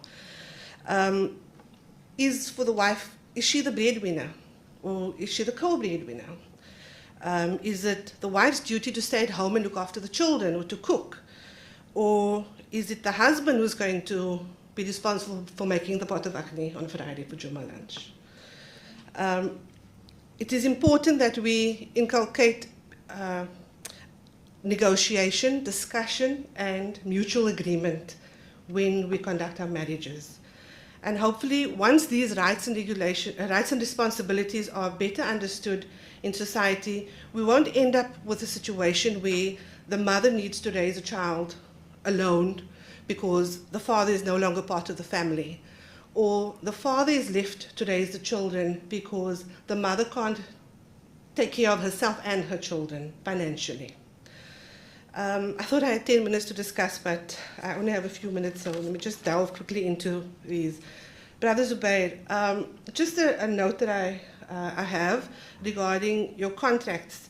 The contract doesn't just have to be an offer and acceptance. I would have liked you to have just expounded a bit about the terms of the contract. How do we incorporate Muslim, we can have a Muslim marriage contract, because that is what we do. We have our antenuptial contract, which can get registered in terms of South African law, but we also have a contract between spouses, which is enforceable between the spouses, and in which contract law would apply. So that's something that you can look at, maybe just to raise some more awareness as what another option is for contracts. Also, the recent Constitutional Court judgment that was handed down in June, have a look at that and have a look at what it allows and how it is in alignment with Islamic law. Sister Dhakira, out of community of property, you spoke about marriages out of community of property. The lived experience is not one of out of community of property, where what's yours is yours, what's mine is mine. The lived experience is we share everything. So how do we align that with everything is shared with Islam or with Sharia? And my understanding is that there's no problem if a couple decide to conduct their marriage as one of in community of property, where we share everything, because that is just, that is kind, that is fair, that is equitable. So that's just kind of my take on the outer community of property Islamically versus the actual lived reality. Sister Fahriya, again, with regards to Nafaka, the lived reality of it, where husband and wife is out there, both are working, both are contributing. While it is the husband's responsibility in our current economic times, it's not the lived reality. So we need to look at how do we combine the two, how do we align the two. Also, contracts which contain any religious content, so it cannot be registered in South Africa. No, they won't. We actually look at our antenuptial contracts, including some of it, like the mahr and things like that, but not actually specifying it as mahr. So there are ways to get around including Muslim Sharia requirements in our contracts, but not putting it as Sharia, right? So it would be best to speak to a legal practitioner and discuss this before you enter your marriage so that you know how it can be done. Sister Zainab, again, just about Nafaka. Once again, I just reiterate the climate, our economic climate where we are both contributing, but I really was really impressed with your presentation, mashallah. With all of yours, but I don't know, yours just stood out a little bit more for me. Sister Hikmah, civil marriage is a contract. If you go into a marriage without an antenuptial contract, it's automatically a contract which says you're going to split everything 50-50. Assets, liabilities, everything. Civil marriages also regulate customary marriages. There's a recognition of customary marriages, and which allows for polygamy. So, but you need to approach the court for consent, and the court will look at are you able to provide for the first marriage will be a civil marriage. So if you want to get married to a subsequent spouse, you would need to apply to the court, and the court will look at, is it going to be harmful to the first spouse or whatever for you to get married. So have a look at more of the Recognition of Customary Marriages Act, and that will also give you more insight as to, because that would apply to Muslim marriages as well. So those are my observations, and really I think it's something that we need to consider. All of their presentations were really well put, and when we leave this venue today, I hope that these are the points that stay at the top of your mind. And as the guest speaker here today, my request is that the words of these young people do not fall on deaf ears. Like I said, they have spent a lot of time and effort and made a lot of sacrifices to put together this presentation, and I would hate for their presentations to be in vain. Take heed of what they have said, introspect on what they have said and what they have discussed today. And if any of it applies to you, then think about it. If you are being unfair, if you're being unkind, if you're being unjust in your marriage or towards your spouse, then make the adjustments that are necessary. Don't wait for Ramadan to come, because we're always here in Ramadan. Ramadan is a month of introspection. Take stock of yourself, look at where you are, look at where you've come. Let that be now.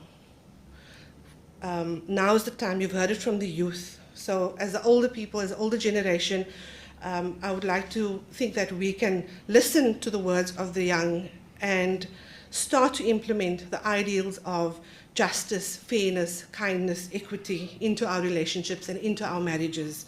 We find ourselves in really exciting times with the Constitutional Court judgment. Many of you have made reference to a draft bill. That draft bill is no longer in place. There's now new legislation that's going to take place. So familiarize yourself with that and be part of the process. Everybody actually, I would advise you to be part of the process. Within the next 24 years, there's going to be new legislation or an amendment to current legislation which will govern all of our marriages. So it's really exciting times. Nothing is yet legislated. We still have an opportunity to add our voice, to add our thoughts, to add our what we would like to see in the final, because at the end of the day, it may not apply to us now, but for future generations, we are going to make a difference for them. Like I said, I really would love to discuss the details of the judgment in more detail, the implications of the judgment in more detail, and inshallah, I look forward to engaging with you all. Shukran once again for having me here. Assalamu alaikum wa rahmatullahi wa barakatuh.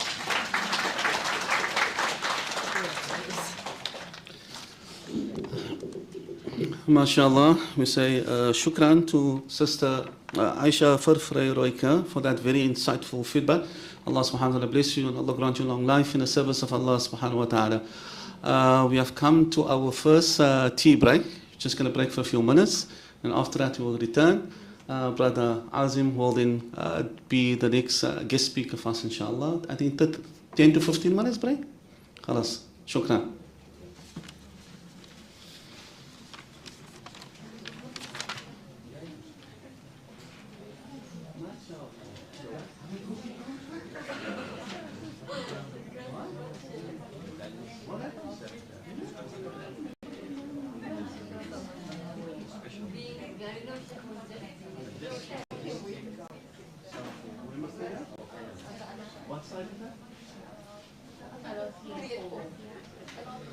Okay, there's some tea and kuksistas and pies, samosas on the other side. Okay, the other side, and.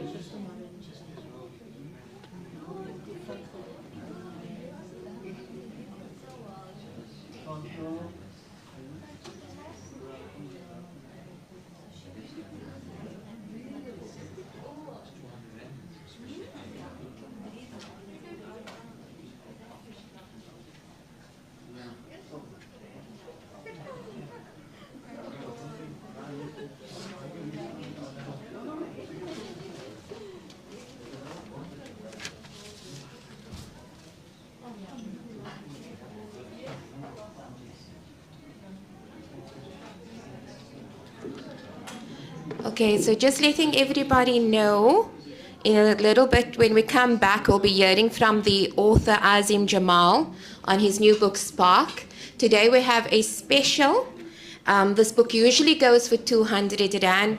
Just for today, it's going to be 100 Rand. And so just when we are done, then you can purchase it out in front, inshallah. But everybody, if you could please make your way to the other lecture theatre, which is lecture room 3. They have some treats for you on that end.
meestal dus met name aan jouw leeftijd.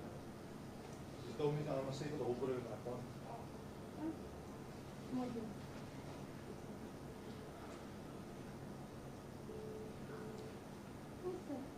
Thank you, Ruby. Come on. So delicately.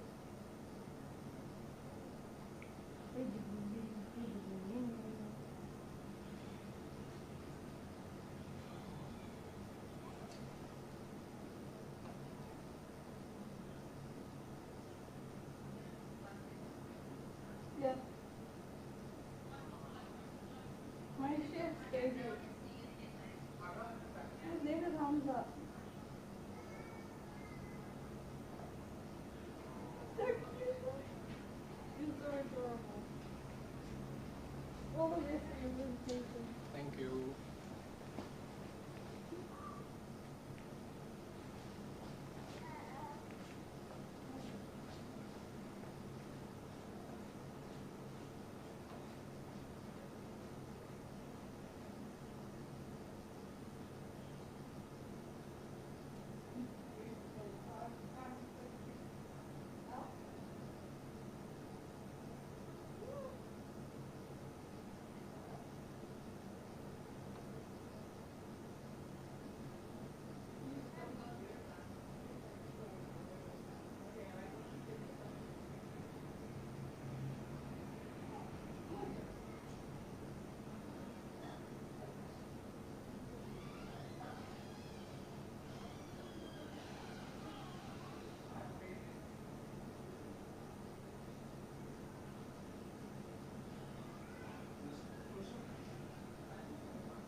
I was asking Zainab, like, can you check? Because I know, right? I could feel something. Yeah. And like, Oh man. So sorry now what then? no, I was like, that was baby. Did you make him walk in? Yes. Oh, good. You want to take him to the bathroom and put him on the after talk? Yeah. That'll be better. Yeah.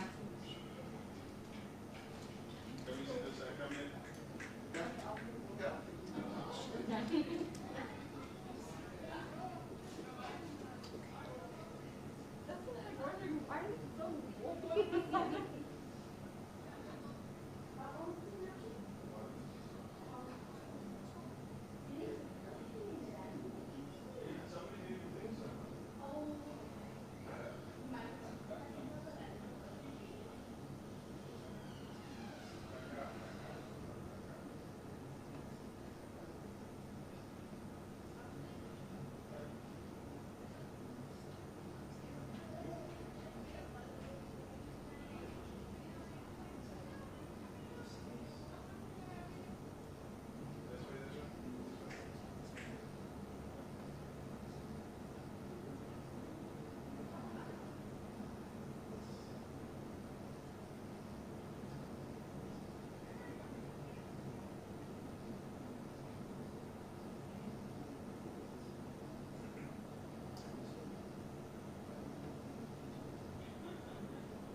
This mic works if I stand here?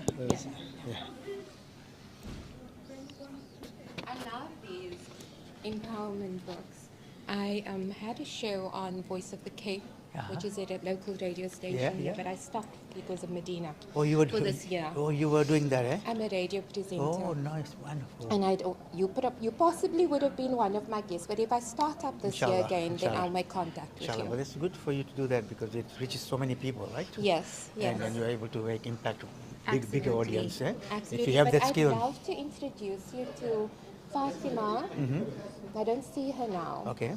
Because we do an enrichment for Madina. Okay. And maybe you could do it online. Sure. Anytime. Okay, that would be great. It's a privilege and a blessing to be able to share, eh? Yes, yes, absolutely. But anything you want me to touch on? no, I think you can just go for it, whatever you are comfortable with. Okay. Thank you, eh? And this one, do you have to put something on, or is it automatic? No, that one you don't touch. This one is for the camera. Oh, I see. And then this one's for the venue. Okay. So this is your mic as But well. if I can speak from here, it's okay. Yes, Yeah. it's fine. We'll move it out. Yeah, thank you. Fatima?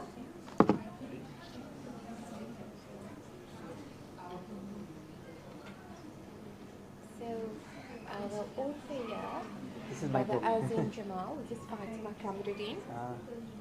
So if you're wanting to do something in Richmond online, because he's from Vancouver, so maybe later to schedule for 2023 sometime next year. And I travel quite a bit, so I come here, So your details is on your CV. Or if you have a card, then if you give me your contact or contact, I can send it to you. Okay. You can browse through it here. Just browse through it. Browse through it. You know why? We've got Dr. Azim has to go to the airport. He's got a 12 o'clock flight. 12 o'clock departure. How are you, Mr. Fatima, is right? Shukran for allowing me yesterday for a few minutes.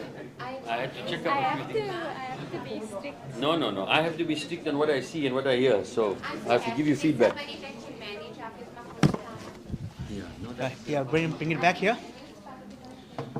Bring it back, and then you can give it to me. But But you have to come here.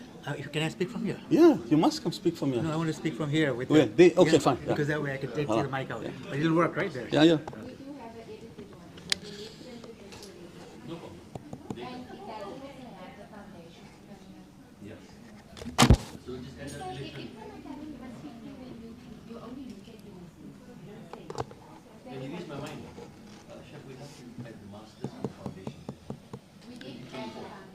Munib?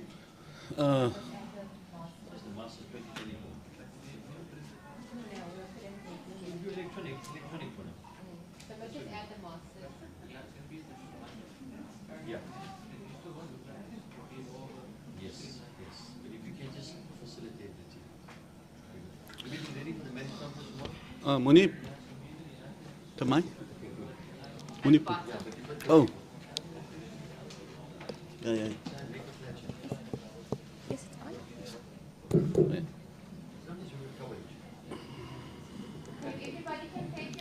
Everybody just settle down. I hope, alhamdulillah, everybody had nice tea and coffee, juice and samosas. And yeah, I had a beautiful interaction with Brother Azim also, alhamdulillah. Everybody settle down. Can you start with the second segment? The panelists.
Okay, Bismillah ar-Rahman ar-Rahim, wassalatu wassalamu ala ashraf al-mursaleen, Sayyidina wa Nabiyana, Maulana Muhammad sallallahu alayhi wa sallam. Once again, assalamu alaikum wa rahmatullahi wa barakatuh.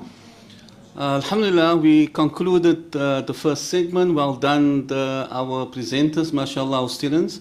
Now we're coming to the third presentation, and we'll start with our guest speaker, all the way from Canada. Alhamdulillah, and that is Brother Azim Jamal. Just a brief biography of Ustad Azim Jamal, that is a corporate coach, best-selling author, keynote speaker. Azim Jamal is the founder of the cooperative Sufi worldwide, a company dedicated to inspiring and empowering leaders to achieve material success, blended with a deep sense of purpose, passion, and fulfillment. He calls this the synergy of business, balance, and beyond. And it is achieved by unleashing the power within that we all share. Then Ustaz Azim is the author of several highly acclaimed books, including What You Seek is Seeking You, the co-author with Brian Tracy. He has twice been number one on the Amazon best-selling author, and in 2005 topped Harry Potter's achievement. He also has been number one bestseller with Barnes and Noble with his co-authored book, The Power of Giving, which won the Nautilus Gold Award in May 2009 for the book that changed lives. He's a previous winner of this award. Have included the Dalai Lama, Deepak Chopra, and Eckhart Tolle. Azim's book have been translated into 10 different languages. Without further, we call upon Ustaz Azim Jamal فليتفضل.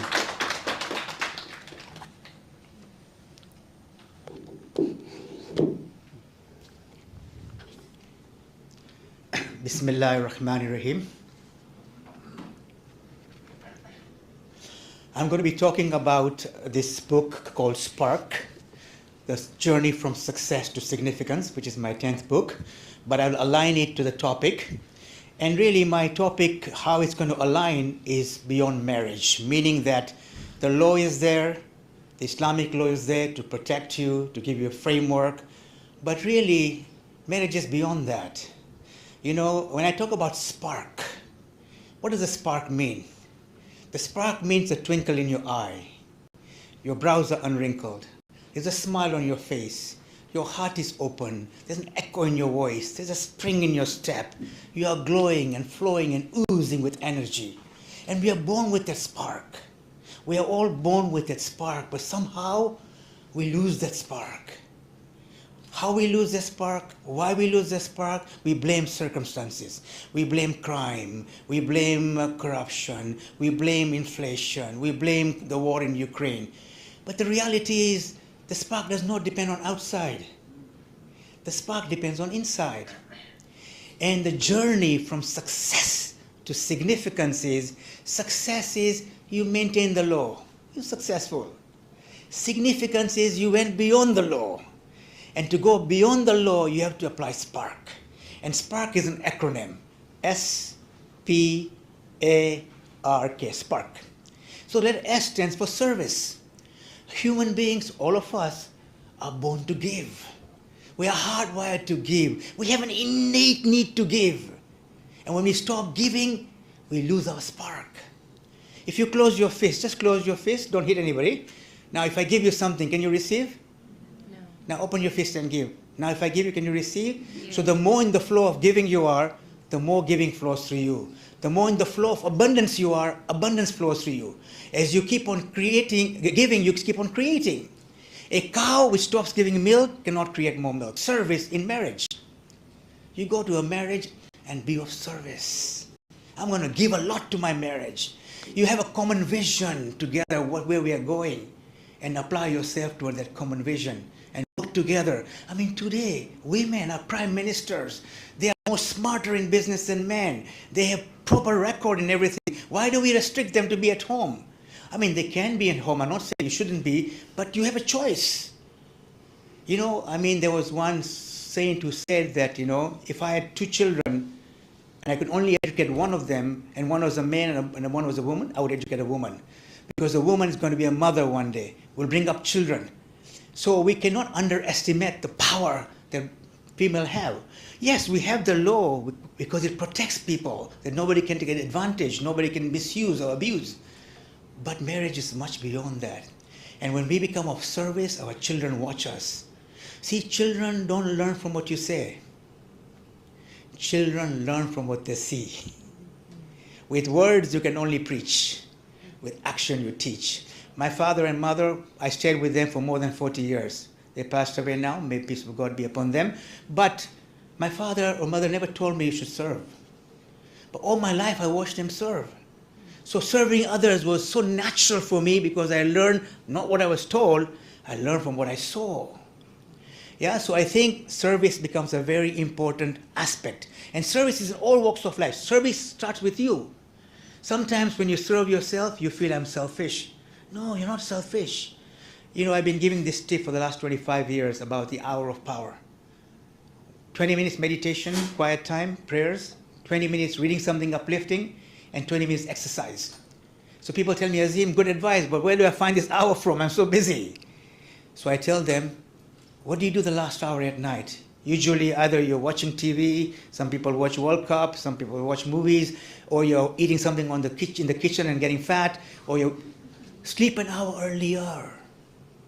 Wake up an hour earlier. Do 20 minutes exercise, walking, yoga, whatever you want to do. 20 minutes quiet time, prayer, meditation, and 20 minutes reading something uplifting. Quran, Hadith, Rumi, whatever you find uplifting, you read. This 1 hour, mind 20 minutes, body 20 minutes, soul 20 minutes, that you invest significantly enhance the next 3 hours. You're more dynamic, more energetic, more fulfilled. You have no time for quarrel because your life is full of service. I wake up in the morning and to keep my spark alive, I want to serve.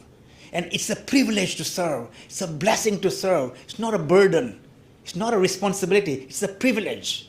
And then when you're serving, where is the time to fight? Where's the time to look at laws? The law is here in the end. My conscience. I can cheat the whole world, but I cannot cheat myself. That's service. S. Peace for purpose. The purpose of life is to have a life of purpose. We are all born for a purpose. We have all been given a gift when we are born. Unfortunately, 90% of the world never opens their gift. You know where the genius lies? In the grave. People have died never opening their gift because nobody taught them how to open the gift. You know, Mark Twain once said, he's an author, he said, there are two very important days in your life. The day you're born and the day you find out why. Everybody knows when they are born, but hardly anybody knows why I'm born. We are all born for a purpose. And we've been given a gift to find that purpose. When I was young, I was terrible in school. Terrible. Physics, chemistry, biology, rocket science for me. I couldn't study. Then I was forced to go to England to do accounting. I got the best result in ACCA in accounting. I did my CPA, Chartered Financial Planner. And 25 years ago, I went to work with refugees as an accountant. I cried like a baby. My soul was shaken. I was shivering and sweating. And I realized accounting is not me. I changed my career from accounting for business, which is accounting for profit, to accounting for life, which is accounting for impact. And I struggled in this new career. But today I'm 100 times better as an inspirational speaker, as an author, as a life coach.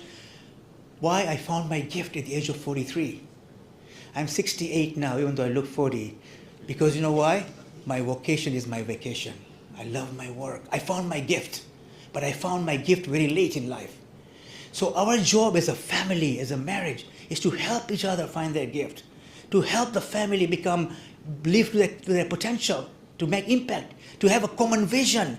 See, when you have a common vision, can I ask you to come here? What's your name? Awad. So let's say Awad and me have an argument. Okay, stay there. Okay, so either he wins or I win because the argument is here. But if I come here and say, Awad, the problem is not between us, the problem is before us. We are in the same team. Let's solve it together. So both of us win. Thank you. So in a husband and wife situation, it's the problem. If we have a common vision, it's not the problem. How do we get to the vision that we have? So we become creative. We brainstorm to find ideas to get to our vision. Why? Because we have a purpose. Without a purpose, there is no compass. There is only constitution and legality. But if there's a compass, we all work together to strive. When I changed my career, I struggled. My wife was supporting me. She ran the accounting business, and she's more smarter than I am. Because it's a teamwork. It's a teamwork. It's not one or the other. Yeah, so that's P. A is attraction. When you have inspiring, uplifting, energizing goals, there are no obstacles. Do you have goals? You know, I went to Kabul after the war as a volunteer. 2 choppers went to Kabul. 1 chopper fell down, everybody died. The soldiers died, unfortunately, but we were saved. As I'm walking in Kabul, I see schools destroyed. I see hospitals destroyed. I see, houses destroyed. And I see kids, young kids, begging because they've lost both their parents in the war. I was heartbroken. Feeling depressed. As I'm walking, I come across a rug shop. I looked inside the rug shop, there was a carpet on the wall. And on the carpet, there was a quote, not in Farsi, but in English. And the quote read, one of the most powerful quotes I have seen, it read, "Obstacles are what you see when you take your eye off your goal." Wow, it's like Allah talking to me. Why are you depressed? You come here to make a difference. Why are you focusing on the obstacles? Focus on the goal. So when you have energizing, inspiring, uplifting, motivating goals, there are no obstacles. So if a family has goals, inspiring goals, exciting goals, who's worried about the obstacles? Because our eyes on something bigger. There's no time for obstacles. So that's the A in attraction. So the goals have to be crystal clear.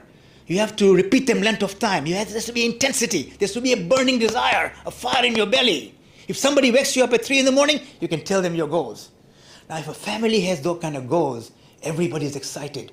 We're teaching our children also to have goals. Because you know what? Every one of you in this room, every one of you is nature's greatest miracle. Nobody walks like you, nobody talks like you, nobody thinks like you. Since Adam, nobody was like you. Today, there's nobody like you. Even if you go to the whole world, the whole universe, there are 2 million universes that we don't know about. You go to every one of them, you will not find another you. If you happen to be a twin, you look alike, but you don't think alike. And for another 70 billion years, when the world ends, if the world ever ends, there will never, ever, ever be another you. One of my favorite authors says, none can duplicate your brushstroke. None can make your chisel mark. None can duplicate your handwriting, and none can sell like you. So you're unique, you're special, and you're very, very powerful. So set exciting goals, set big goals. Michelangelo says, the tragedy in life is not that you aim too high and not get there. The tragedy in life, you're aiming too low and getting there. So let's not focus about fighting and contracts. They are important. Let's chase goals, work together, help each other, and create magic, create spark. That's A. R is for resilience. You know, my brothers and sisters, in life there will be problems. There will be obstacles. There will be hurdles. There will be challenges. There will be failures. But you know what? These are blessings. Prophet Muhammad, may peace of God be upon him, went through so much struggle. Why is the Prophet going through struggle? He's so close to God. It's a sign for us that there is a blessing in struggle. Because if you have so much power, if you are so unique and there's no struggle, you're weakling. Because you're never tested. The more you get tested, the stronger you become. Faith is like a muscle. The more you use it, the stronger it becomes. So, when you have problems and challenges and hurdles, don't say, why me? You know what you say? Why not me? Why not me? I'm ready. Bring it along. Rumi, the Sufi poet, says, if you take a chickpea, we say chana in our language, it's hard, you put in boiling water, it gets boiled and boiled and boiled and boiled, smoke comes out and gets cooked. He says, in life, if you haven't been boiled, you're raw, you're nothing. Get cooked, get boiled, so you can become something. So when you get boiled, it's good for you because you are now tapping into your creativity, into your potential, into your power, which is within you, into your spark. So don't be afraid of struggle. When I changed my career, the first year I spoke 185 times. In Sydney, in Paris, I make zero money. Second year I spoke 187 times. Zero money. I wrote my first book. Took me 10,000 hours to write my book, 7 Steps to Lasting Happiness. I couldn't put a book in the bookstore. And when I was giving up, I had a sign that somebody who was going to commit suicide, didn't commit suicide, and ended up selling 36 million copies of his books. His name is Og Mandino. His book fell on my lap. And I said, if he can do it, why can't I? And that allowed me to continue. But I would do it again, because every time I struggled, I became better. And when I was giving up, completely giving up, Allah tested me and tested me. That's when He gave me a sign. Yeah? And the last letter in Spark is K. That's for knowing. Knowing is not knowledge. Knowing is a certainty, a conviction. You know, it's like zero doubt. Because small doubt is too big. Small doubt is too big. Now, how do you get that knowing? You get that knowing when you're pure, when your conscience is clear, when you're a good human being. You don't care about laws and contracts, you care about this, you care about Allah. And then you are going to give much more to the relationship than it takes. And from that, if everybody does that, that's when you really have your spark and you go from success to significance. So in the book, I share a story of a lawyer who is dying to become successful, who is chasing success, and he wants to be a CEO of a major company, and he's doing a good job, but he doesn't get the job. And he's very upset. And one day he makes a big deal, and now he's going to get the job for sure. But somehow he's sent to India for meeting the founder, and he thinks they are always making tricks to not give me the job. And when he goes there, he goes through many accidents. And in the end, he goes to accidents about service, about purpose, about attraction, about resilience. And in the end, he has a knowing, success is not what I want. I really want significance. And then he realizes that all my life I chase success. And success is very personal. I am successful. Significance is I am successful, but I make others successful. So I become a team player, whether it's in a marriage, whether it's in a business, whether it's in a life. And I become a team player who's going to go the extra mile by giving service. I'm going to be a team player who's going to live his life or her life on purpose. I'm going to be a team player who has an amazing goal of myself, but also a team goal of my family. And I'm going to be resilient when problems come, when difficulties come, when hurdles come. I'm going to step up and bounce back bigger and stronger. And I'll have a knowing that if I have a desire, hopefully a burning desire, and if I put effort and energy toward that burning desire, I have the faith that Allah will make me meet my goals. And if I do that, I'll have a spark. Thank you. Can we have a round of applause? Just what we needed. MashaAllah. MashaAllah, Ustaz Azim. What an excellent presentation. Allah bless you. 100 Rand today. So we have the book on sale. It's normally at 200 because of today. It's going to go for 100. Yeah, I have the book. 100. So make it 150, 50 to myself and you, Ustaz Mahmoud. So it's 100. So anybody that wants to buy the book, please, you can make. I will purchase the first one on the account of Madina. So I will take the first one. So Alhamdulillah, Ustaz Azim, mashallah, very beautiful. I think you can become a sheikh. MashaAllah, you have the ability, you really inspire us very much, subhanAllah. Allah grant you safe return back to your family in Canada. Please convey our salams to the family, inshallah. Shukran so much. So, honorable guests, we have to continue with our presentation, and this is the third segment, and the third segment is to do with divorce and talaq. Okay, so we are Muslims and we follow, even though the most dislikable act in the eyes of Allah subhanahu wa ta'ala is a talaq.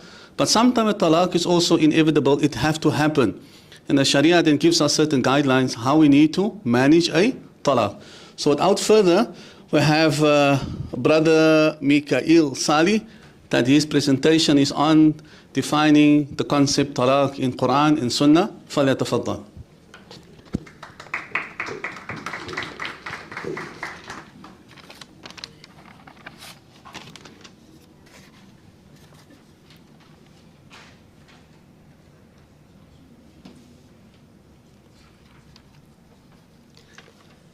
Assalamu alaikum wa rahmatullahi wa barakatuh.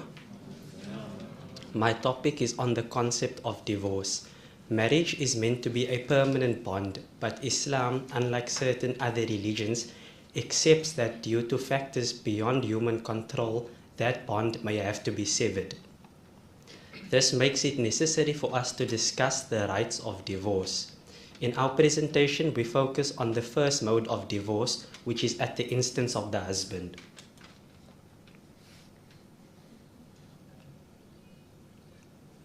When we look at divorce, we look at the two different meanings. That is the linguistical and technical meaning. Linguistically, the Arabic word for divorce is talaq, which means freeing or undoing the knot. When we look at the technical meaning, talaq signifies the dissolution of marriage or the annulment of its legality by the pronouncement of certain words. Although divorce is lawful, it is not encouraged, as Abdullah ibn Umar narrated that the Prophet ﷺ said, "The most detestable of the lawful acts in the sight of Allah subhanahu wa ta'ala is divorce," and this is construed to mean the unlawful form of divorce, which will later be explained. I think it would be prudent to mention that whilst Islam has not made divorce a sin and has kept the door open for both men and women to end their marriages, divorce as a whole is the least liked of all the halal acts in Islam. This is to emphasize the gravity of marital breakups and how much consideration the parties involved have to go through and try to save their marriage before embarking upon the process of divorce. However, it must also be stressed that any attempt at reconciliation are only advocated from an Islamic point of view, as long as both parties are consenting. To force a married couple to stay together, or indeed to force marriage in the first place, is against the teachings of Islam. This brings us to the principles of divorce, namely the divorce of the husband to his wife. Secondly, the wording which must end the relationship, and this may either be in a clear or indirect manner. And lastly, the intention. However, many scholars believe that the wording of divorce is the only condition required, as it is the only means of knowing the intention of the husband. The conditions of divorce. Namely, the divorcer must have legal ability, and as such, sanity is a requirement. Secondly, the wording of divorce must point clearly to the act of divorce, and this may either be in writing or sign language for the mute person. The vast majority of scholars rule free choice of divorce by the divorcer as necessary. Thus, a coerced act will be invalid. In our current times, people are very careless when using the term divorce, and as such, we need to understand the cases in which divorce is invalid and valid. Firstly, we have the case in which divorce is valid, and this is when a husband chokes with his wife when using divorce. And the majority of scholars say that his divorce is still valid. The Prophet ﷺ said, 3 acts' consequences are the same, whether you are serious with it or not. That is marriage, divorce, and retraction of revocable divorce. The case in which divorce is invalid is as follows. This is when a person is in extreme anger. That is, the divorce of a man who is so enraged that he does not know that he said the word divorce. And his divorce is assessed by the following rules. If there is complete blanking of his mind due to the extreme anger, then his divorce is invalid. And he knows what he said in the state of anger, then his divorce is still valid. Without further ado, I call upon my colleague Yasin Rawood, who will speak more about that. Shukran.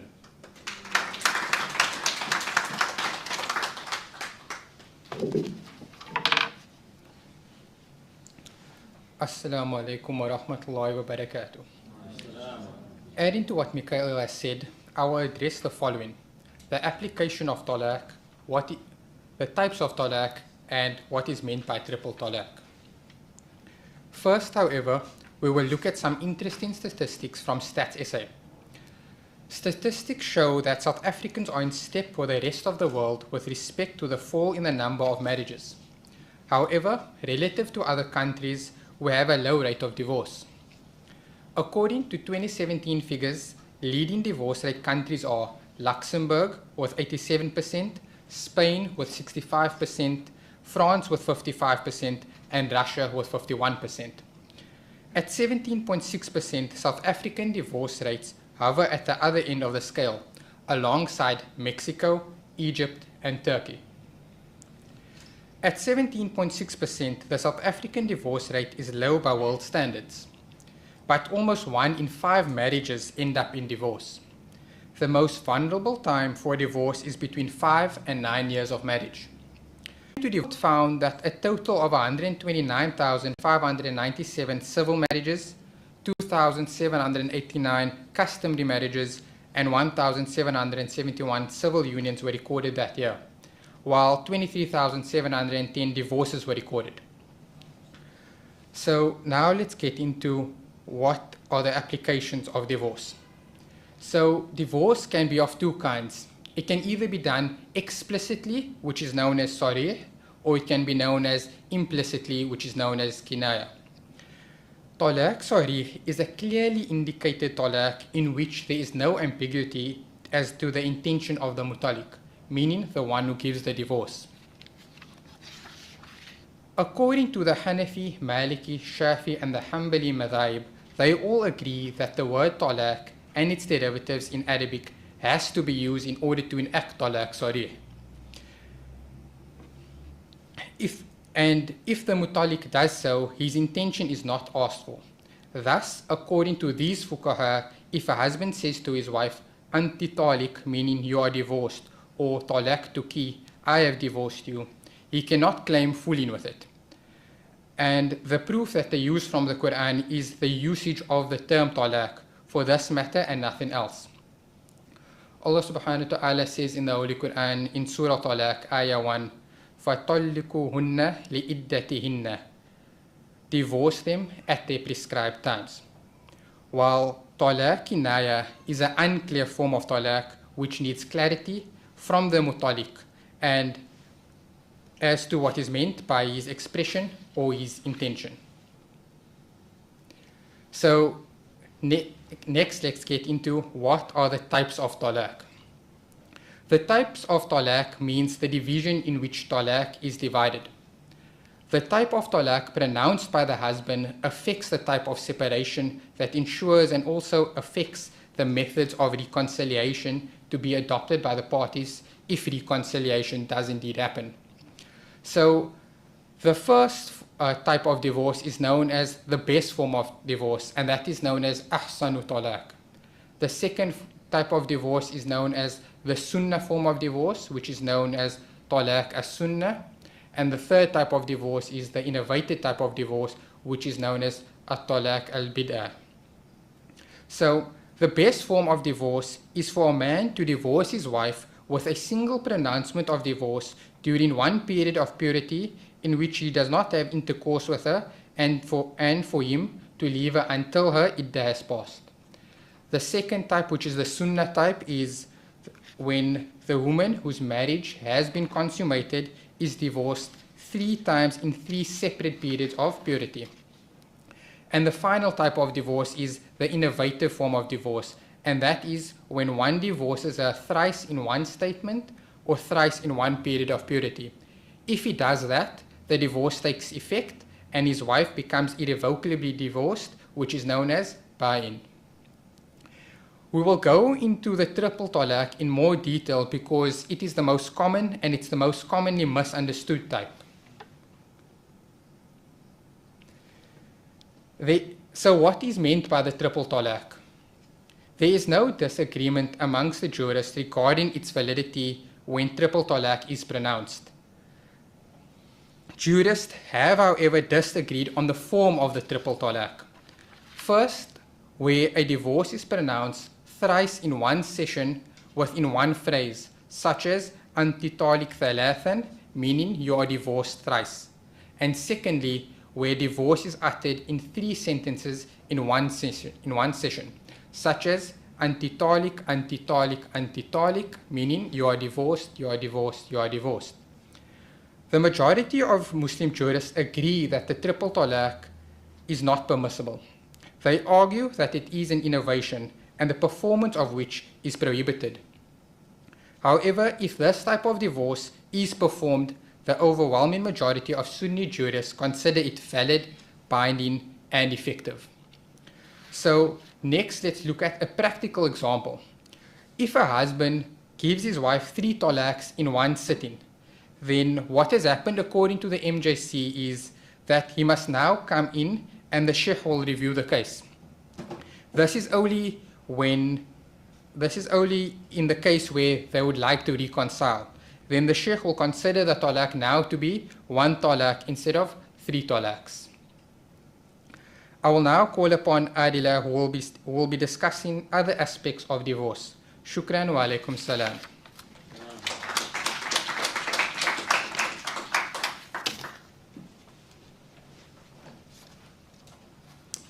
Assalamu alaikum wa rahmatullahi wa barakatuh.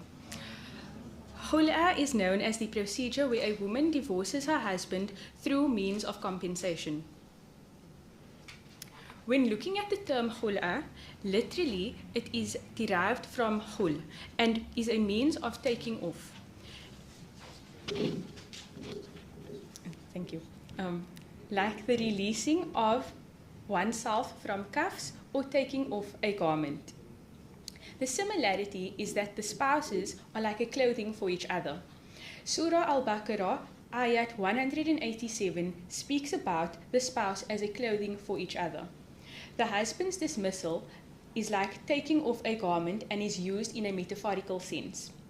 From a technical perspective, khula is a form of separation, which is a means of redemption of the wife with the money she pays to her husband in exchange for his separation from her.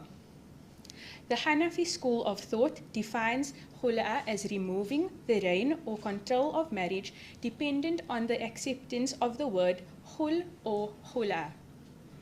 The Shafi'i school of thought defines khula as a separation via exchange of compensation given to the husband with the wording of divorce or khul. Moving on to the differences between talaq, khula, and fasakh. Talaq is a divorce effected by the husband's enunciation of the word talaq, thus constituting a formal rejection of his wife. Whereas khula is a separation or divorce between the two parties in exchange for money, benefit, compensation, or removal of the right of marriage with a settlement from the wife towards the husband. And fasakh is a form of divorce sought when the husband refuses to give a talaq despite the marriage having broken down. For a fasakh, it requires the intervention of a judge for the divorce to take place. Surah Al-Baqarah, ayat 229 states, "So if you fear they will not be able to keep within the limits of Allah, there is no blame if the wife compensates the husband to obtain divorce." Looking at the hadith which mentions the wife of Thabit bin Qais, who approached the Prophet ﷺ asking if she can divorce her husband. The Prophet ﷺ asked her if she was prepared to return her dowry, and she said yes. The Prophet ﷺ then told Thabit to accept the dowry and to grant his wife the divorce. The reasons for khula are as follows. The husband not fulfilling his responsibilities as a husband and the rights of the wife are violated, or there is a fear that the wife cannot fulfill her responsibilities as a wife and she violates the rights of her husband. When it comes to rulings, khula becomes haram when the wife wants a divorce without a valid reason, and the evidence for this is in the hadith mentioned in Abi Dawud, Tirmidhi, and Ibn Majah, and states, "Any woman who asks her husband for a divorce without harm, then the scent of heaven is forbidden to her." From this hadith, we can extract that it is impermissible for the procedures of khula to take place if there are no valid reasons. The components of khula consist of the wife's request. Does her request require a judge to be involved?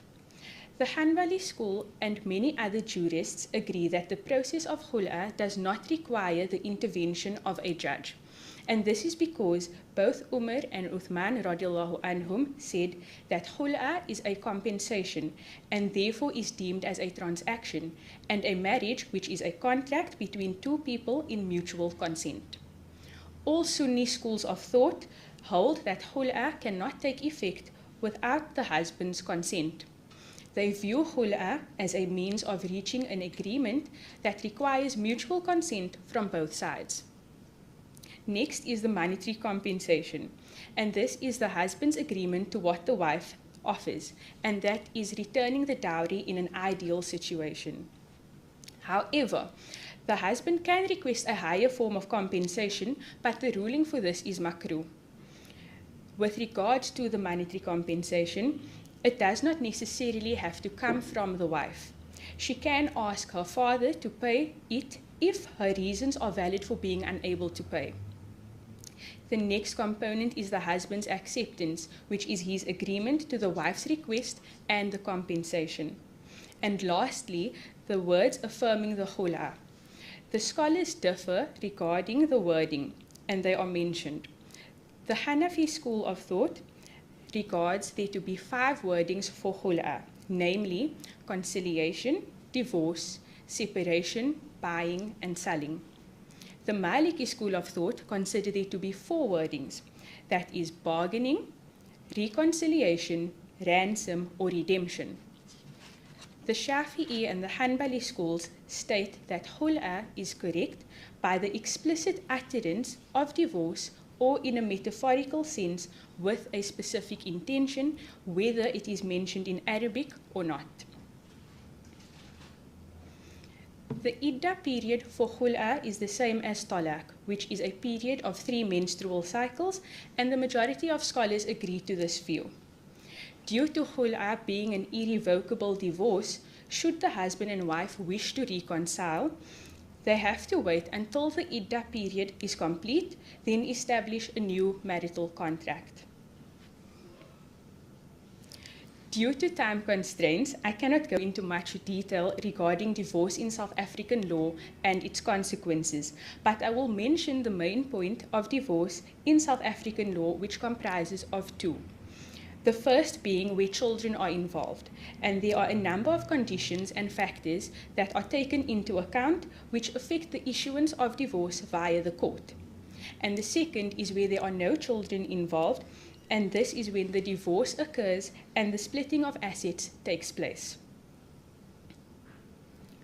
With regards to women's rights when it comes to divorce, in South African law, it is acknowledged that there is equality between men and women when it comes to divorce. However, in Islam, the law accommodates for women based on certain conditions as mentioned previously. In conclusion, divorce can come from either the man or the woman, but there are cases where the divorce decision might be reconsidered by the spouses, and this will be the focus of the next presentation. I now call upon my colleague Awad Mohammed, who will be speaking about the ruling of reconciliation. Shukran. Assalamu alaikum wa rahmatullahi wa barakatuh.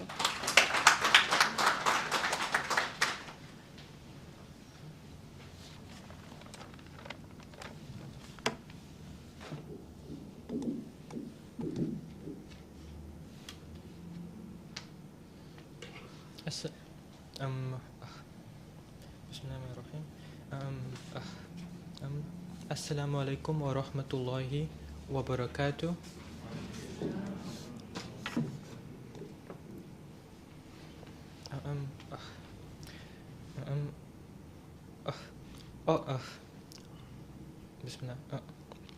After having an understanding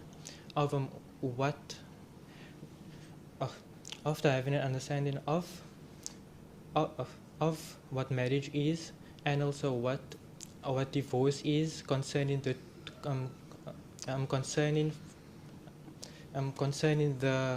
from the male perspective and the female perspective, there are times when the couple would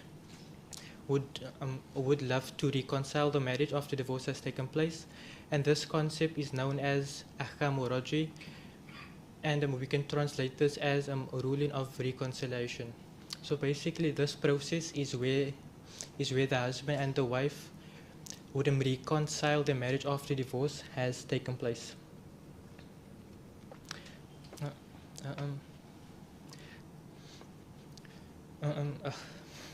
And basically, talaq or raji is where the husband would use explicit terms to initiate the divorce. So basically, the husband would say, for example, he would say, for example, like to his wife that you are divorced, or he would say that you are divorced, or I divorce you.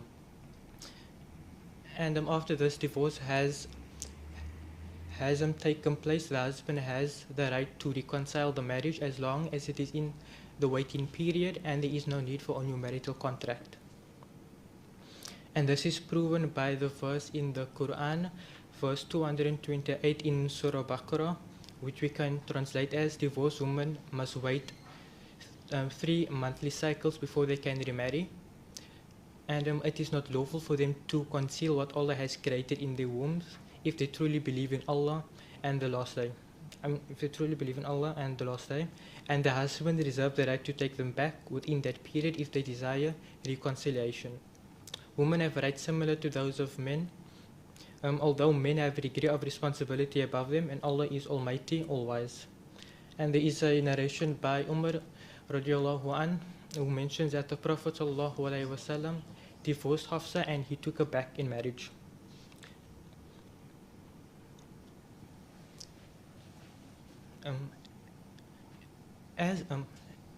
As we look at the application of ahkam or raji, we look at it from two aspects. Firstly, the permissible, and secondly, from the impermissible. And there are conditions in order for a reconciliation between the spouses to be valid. So basically, after the husband would give the spouse one talaq, he has the right to take her back within the iddah period specifically. And now he can either do this through wording or through action. So wording, it has to be specific wording. So he would say that I am taking you back, for example, and through action it would be like, for example, it could be through sexual intercourse. And the conditions for this is that firstly, that the nikah has to be a valid in order for divorce to take place.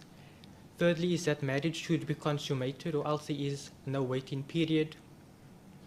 Fourth is that the number of divorces issued by the man is no more than 2, because after the man gives the third talaq, and then the marriage is completely annulled.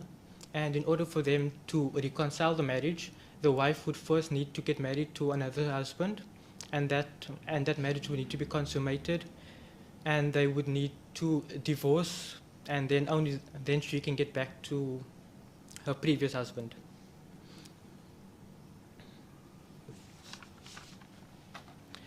And when we look at reconciliation from the Islamic law perspective and we compare it with the South African law, there are 4 perspectives which we take into account.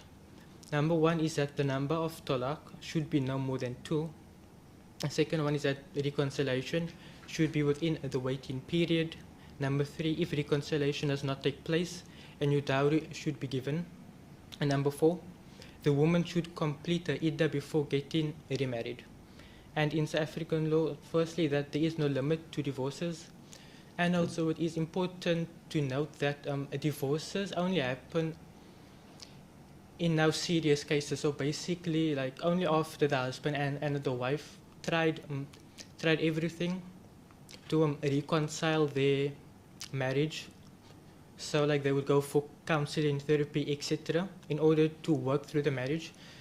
And then and only then, when now they can't like get through the differences, and then divorce would take place. And now it is mentioned by Anna Gold Bushel, who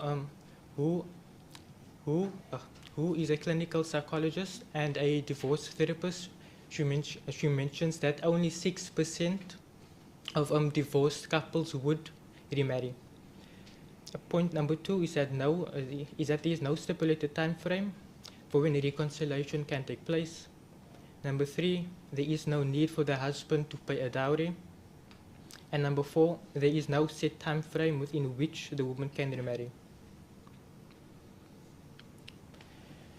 And this brings us to the end of our seminar. Shukran all for listening. Assalamu alaikum wa rahmatullahi wa barakatuh.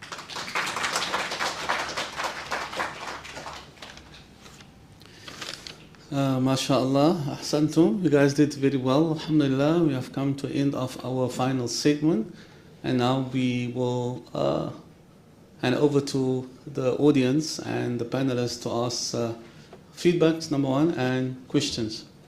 So anybody that have a relevant question, not to the Sheikh, but to the audience, to the present, to the Malima Ruwaida, Faddali.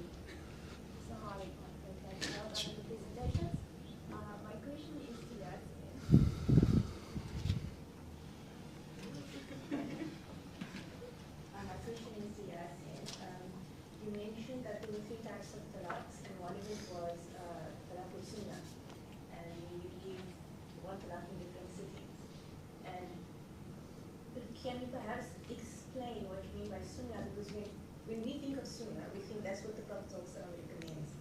And is that what you mean when you say talaq sunnah?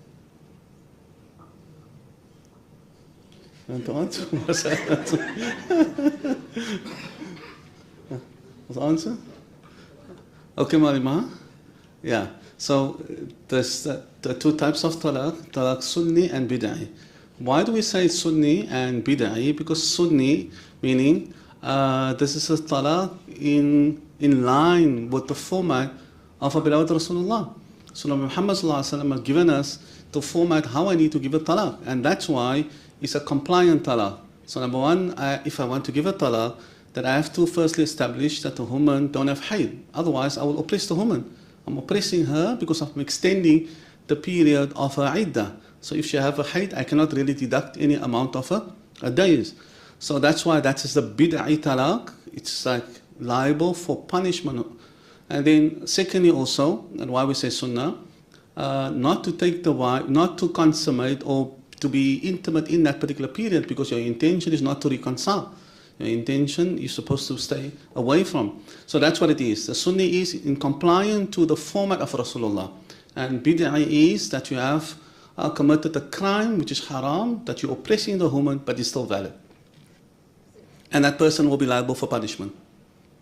The reason why I asked the question is because so you give all 3 talaqs in that period, from what I understood from what Dad said. But that's in different sittings. No, he meant that if you give 3 talaqs, meaning I give it 1 talaq, and then later again a talaq, and later again after 10 years the woman told you don't want to listen, I give you another one, lillahi ta'ala. So that is in compliance with the Sharia. There's nothing wrong with that. But if you give 1 talaq, 3 talaqs in one sitting, that's something else. Yes, ma'am. No, so now my question is because it says 3 talaqs in different sittings, right? Then is that thing not within that iddah period? Because that would then imply she can't marry him after that, once that 3rd one is given. Say again, Malama, in terms of I don't understand the question. I think that it should be mentioned that it is not within that iddah period. Because if it's within that iddah period, it means that they can't get married again after the 3rd one. So Yeah. I think it should be explained that he then took her back, and then after another period of marriage, they got divorced again. And so I don't think that came across very clearly. Yeah. Yes, I understand now exactly what Malama was saying. Shukran for that comment. Shukran so much, Malama. So it means that you give a talaq and then not again another one, meaning the iddah period have to end, and then giving another one, and then it concludes, then giving another one. That's something else. Yes. Shukran. Any other questions? Auntie Aisha, want to ask a question? My question was just about... just wanted some clarity from yourself, Sheikh, about giving the talaq while the woman is having a menstruation. Yeah. So you say there's a punishment. Yes. It's haram. That's why it's called talaq bid'i. It's not supposed to do it. So it's not valid. No, it's valid. It's valid. But then you don't count those days that she. Yeah, because I cannot deduct from the iddah period. So that's why, and you mentioned the ayat where Allah speaks about how we need to give a format of talaq. So I have to give a talaq in the period that the woman is clean. But in the event that it's not, because I had a case where the talaq was given in front of the sheikh was aware that she was having a menstruation, and then he asked her, are you okay to accept the talaq? That's different on a woman. So sometimes a woman wants to get out of the marriage. But then the sheikh said, this menstruation won't count. You must still count your menstruation. Yes, yes. So that is Yes, it's valid. So any talaq given and that's what we deem it as part of the categories of talaq bid'i, because this is not the format of our beloved Rasulullah, because you're oppressing the woman, I cannot deduct. So imagine the first day of hayd, and then you have to run for 15 days. So I cannot deduct, she could have get married to somebody else. So that is haram. But however, if it's given, it's valid. So sometimes the wife wants to get out of the marriage, and she don't really care if it is like another 4 or 5 or 15 days. And then if she says, no, it's fine, I'm happy with the extension of 15 days, and then they will accept that also, yeah. Because of the wife, she accepts it. Afwan. If a wife seeks a khula, Yeah. You guys okay, fine. if a wife seeks a khula, is there any duty on the husband to maintain her? Yeah. Guys, must I answer or? Yeah, so in terms of every, number one, the khula process is because Allah have given the talaq for the domain of the husband, but Allah is also very fair, so Allah want to give it some leeway to the woman also. And amongst the leeway that Allah have given to the woman, Allah have given her the process of a khula. And we can see it from the text where the Sahabiya, I can't come to her name now, Fatima bint Qais, and she came to the Prophet and she complained. And she said, O Prophet of Allah, that I don't complain about my husband's akhlaq. And we spoke about akhlaq, meaning being the most integral part that makes a marriage work, but she have no complaint. I don't complain about my husband's deen. I don't complain about my husband's piety. But the only complaint that I have is that if I have to compare my husband to other guys, I don't have this attraction. So the Prophet ﷺ acknowledged this is also something that is necessary in a marital life. Yes, the person is pious, but the guy is not handsome, so what must I do? So the Prophet ﷺ said, okay, fine, in return you have to give back what he has given you. So that's a format, you have to go under iddah, and you still have to maintain her, because she's in that particular period, she's still considered as his wife. The only difference is, I've highlighted that you don't have the right to take her back in that iddah period. You have to wait till the time expires. So only when the time expires, then they can remarry again. But you can't take her back in that particular period. Similarly also in terms of a talaq, where the person have given 3 talaqs. So in 3 talaqs, you can't take his wife back because of the time has ended. You understand? So he's going to maintain her during her iddah period after she has requested the divorce. Yeah. Yes. And beyond that? Beyond that is done. The iddah period, we mentioned 3 cycles, and after completion of the 3 cycles, then there's no responsibility upon him. But there is other processes that we can follow also in our fiqh, where we have, if the husband have given his wife a talaq, and we also have to consider in terms of the timing, the lady have been with you for so many years. So the Sharia then gives, beyond the 3 cycles, we call it mut'ah. Mut'ah is that you have to give some form of token of appreciation to your wife. And that's mentioned in the Quran, where Allah speaks about that it's only the righteous and the people of akhlaq that will do this. So this is part of our tradition. So technically you're supposed to give it 200,000. Khalas, I love you for the sake of Allah, ya Allah, tawakkal Allah. But I understand that. I understand if the husband gives the talaq. Yes. But on khula, is that the requirement for him to be righteous? To be righteous is more requirement for the woman to be righteous in requesting the khula. So if it's a woman that she wants to get, she met another guy, So that's what they call a criteria condition for the khula. It must be a woman of integrity. So if it's not a woman of integrity, she wants to buy herself out of the particular contract, and in order to marry another guy, then we cannot take the process of khula. Then it's falls away, no. But if let's say the khula is given, is there any requirement on him? Okay, I understand the period of iddah, right? But beyond the period of iddah, does she have any claim on him for him to be righteous, to provide for her beyond that period, to give something in addition? So, I don't understand the question. It's important. There is a khula that Yeah. she's requested, right? So she's got the khula. He gave back what he... okay, in our context, 100 rand, 500 rand, that's not a lot of money. No, whatever. Beyond that period, The iddah is done. the iddah is done. Yeah. Is there any requirement on him to be righteous in the sense of somebody who gives a talaq? I'm not talking khula. Yeah. They do something over and above the iddah period as akhlaq and to be righteous and fair to the wife. That I understand. Yeah. But if she has requested the khula, Yeah. it's coming from her. No. Initiated from her. No. Is there any requirement? Obviously, he's not going to give her extra. I'm not going to give. No. There's no requirement. End of the day, it comes back to you, and that's why Allah is not. You're not obliged to give it. Whether I give a normal talaq or whether the woman have requested a khul'a, I'm not obliged in terms of force. Then if I don't give it, Allah punish me. No, Allah subhanahu wa taala just address the people of piety, of consciousness, akhlaq. Then He will give it. But if I don't give it, there's no punishment. My duty and responsibility is only in 3 cycles. After the 3 cycles, then khalas, my fulfillment, my duties have ended. Like a fiqh session here. Mashallah, you're doing really well. Astaghfirullah. So just to touch firstly Yeah. on the 3 cycles, Yeah. what happens in the instance that the female has an irregular cycle or no longer has a cycle? Okay. That's the one thing. The other thing is we quite often hear of daddy went to the shop and he just never came back. And so the spouse is missing in some way or the other for whatever reason. What is the remedy? Because obviously in South African law there's a remedy. After a period or so, she may then apply if the spouse was missing. So what is the remedy Islamically in that instance? Okay, Allah.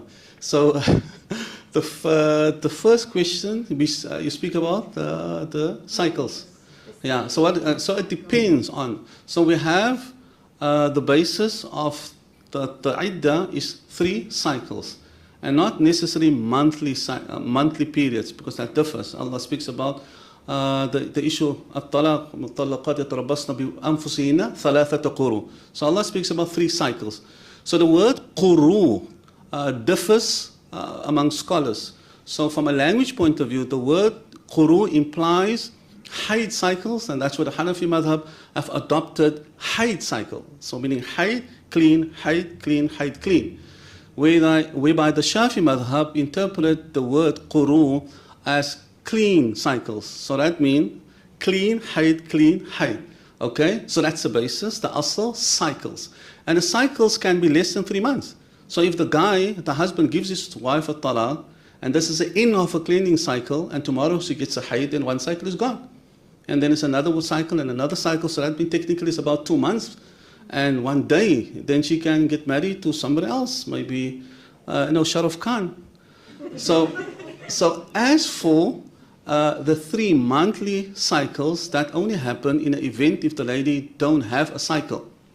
Like we were saying now. So if a lady don't have a cycle, then the Sharia is very clear, then you have to go 3 monthly cycles.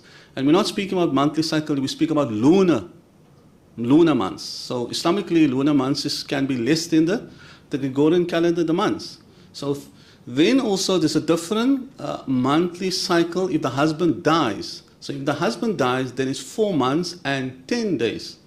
So that's the different scenarios in terms of the Sharia. And then the other question you asked? In the absence of the husband. In the absence of the husband or the wife?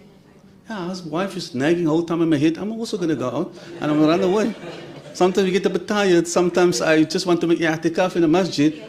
And now especially in the holidays and wife is shouting, domestic worker left, and ya Allah, I just want to, Qiyamah wallahi, Qiyamah. Yesterday the domestic worker left and it's like Qiyamah. I felt like staying in the masjid. So I'm gonna, so coming back to, so the time. So it comes to mind, Sayyidina Umar radiallahu anhu, Khalifa, and he was walking in the city of Madina. So he overheard one of the ladies, because her husband went out in a path of Allah, meaning they went, some of them went for work, and she was like crying, and she was like saying poetry, weren't it for being Allah conscious and being modest that I would have, that was so many possibilities for me to do something haram. But I'm Allah conscious, and in the absence of my husband. Then Sayyidina Umar then overheard the conversation this lady had with, by herself with Allah subhanahu wa ta'ala. Then he went back to Hafsa. And Hafsa is his daughter, and he asked his daughter, how long can a lady handle to be away from the husband? Then she responded by saying that a lady can manage only 40 days. 4 months. I think they, the Tabligh Jamaat, got the 4 months from. So then the 4 months, and then he said, okay, 4 months, and then he made saying conditions for any person that's absent from going out on the path of Allah, then it's only 4 months, and after 4 months you have to come back. In terms of the jurors where the guy disappears, so that return back to the lady. So if a lady feels that the husband is gone, she can't, okay, nowadays it's different. You can phone, and she tried all the various avenues, and she feels that this is really impacting on her own modesty because of her emotions, her feelings, then she can go to the judge, and she can go to the court, she can go to the MJC, and she can apply for the fasakh. There are many ways. So the fasakh can kick in because of if the husband do not nafaka you in 4 months, then you can apply for the fasakh. Alas, it's very simple. You didn't nafaka me, he's gone, so 4 months, tawakkal Allah. Then You don't need him in town. no, you don't need him. But obviously now if he goes, in terms of now you go work and you're happy that he's bringing the bucks in, and then you prepare to stay away from your husband for 4 years because he's bringing in the money and you're happy, alhamdulillah. Okay, shukran. I hope that cleared up the question. Anybody else? Fadla Malima? Thank you for answering all the questions. Have fun. I'd like to ask the students a question. Oh yeah, Fadali, shukran. So firstly, I just want to congratulate you all for excellent presentations. MashaAllah, it was really enlightening and I learned a lot from it. I just want to, obviously we know inshallah you're going to be graduating from Madina, you're going to go into workplaces, internships, community. And so my question, I have 2 questions and anybody can answer it. The first one is obviously we know the importance of marriage, and we know that divorce is not really something, we don't want to encourage divorce, but we live in a community where sometimes things do happen, and so that's sometimes a necessary answer or necessary solution to whatever situation one may find themselves in. So I just want to ask you, in terms of navigating that, because obviously we want to prioritize nikah, we want to prioritize happy family homes, but we also want to empower people to know what their rights and responsibilities are. How do you think that you can approach this? And you can answer it in general, like maybe any of the brothers want to say if they're thinking of taking up an imamate role, or if you are, whatever it is, wherever you're thinking you're going to see yourself, or maybe if you can answer it from that perspective. How would you navigate prioritizing nikah and also offering people a solution if they need to be out of their marriage? That's the first part. And then the second part is just around the stigmatization of divorce, because obviously it is permissible, and there are circumstances where it's a necessary action that needs to be taken, but oftentimes in our society, and perhaps in the more traditional circles, especially the women are often very stigmatized. And inshallah, our dua for all of you is that you go out into community and you take up leadership roles. So as leaders, how do you see yourselves being able to be advocates for those divorcees, and maybe for me, I'll say particularly for the women, to not be stigmatized? So that's my 2 questions, and anybody can maybe give their thoughts and feedback on that, please. One boy and one girl. Assalamu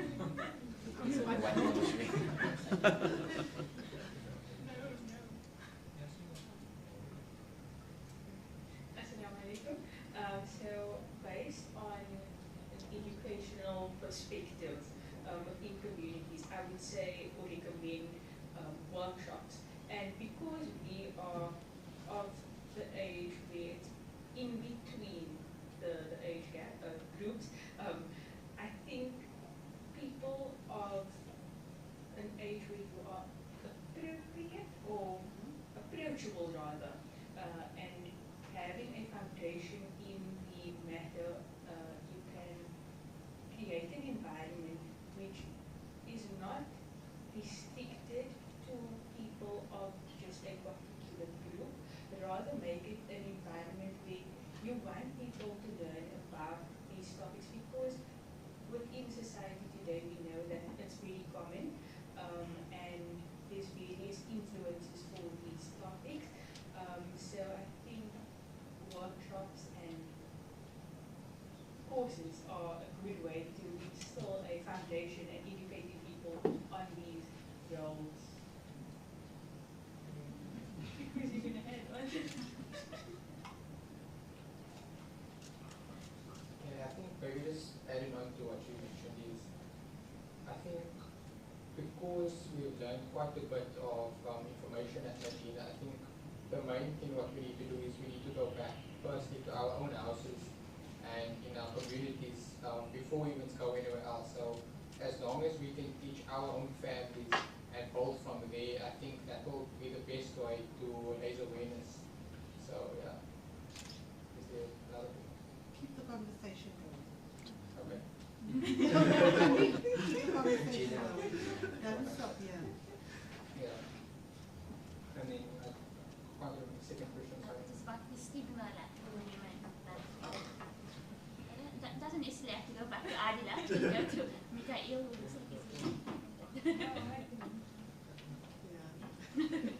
I think due to cultures rather that stigmatize women, you need to uphold yourself in a certain manner. To break that stereotype, people should go out into communities and advocate for women to, step out of the environment that they are used to and go into and explore that topic in a broader perspective with people from various surroundings and experiences, so that you can also learn and benefit from there and take something beneficial to implement in your life if you ever come across such a situation. Yeah, I would just like to add on, is correct what Ma'alima Taslima said, it comes more back to cultural. Salima. Yeah, I said Salima. So yeah, it comes back to our culture and our community, and that's very unfortunate. And sometimes it's not a real reflection on the woman. It's not, because if you don't work out, Allah's the one that decrees. And we recite in our khutbah to nikah that Allah's the one that brings people together and Allah's the one that separates people. Even in the event of Zayd, when Nabi Muhammad ﷺ nominated a spouse, Zainab, Rasulullah handpicked a spouse for Zayd. And yet it didn't work out. It didn't. So it's nothing to do with Zainab, it's nothing to do with Zayd. It's not diminishing in terms of the akhlaq and the status. And Allah then intervened, and Allah then encouraged the Prophet that Rasulullah had to then marry Zainab. So unfortunately, it's only happening in Cape Town. Most of it is also happening in Johannesburg. But in other countries, like in Egypt, in more Arab countries, it's like normal. Whether the lady was married or not married, people are prepared to marry the lady. And I think we need to change that mindset in our communities. There's so many pious women, it didn't work out. Allah decreed it didn't work out. And they're still pious. It's nothing to do with them. But unfortunately, it's how the community view our women. And many times, the guy carries on with his life and he gets married. But the arm of froze, I know people look at her, okay, fine, maybe she's to be blamed, she didn't work hard in a marriage, and that's why she can't get married. And that's so sad. But I think we have to change the particular mindset, and we have to change the narrative. Inshallah, hopefully through education and workshops, we can change the narrative, inshallah. تفضل شيخ.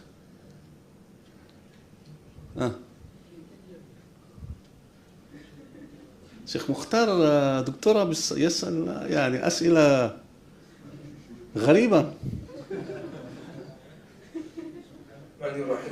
Just I think, okay, I must have done it about over 50 years ago, and I never visited the Bab again, the Bab talaq, the chapter on talaq.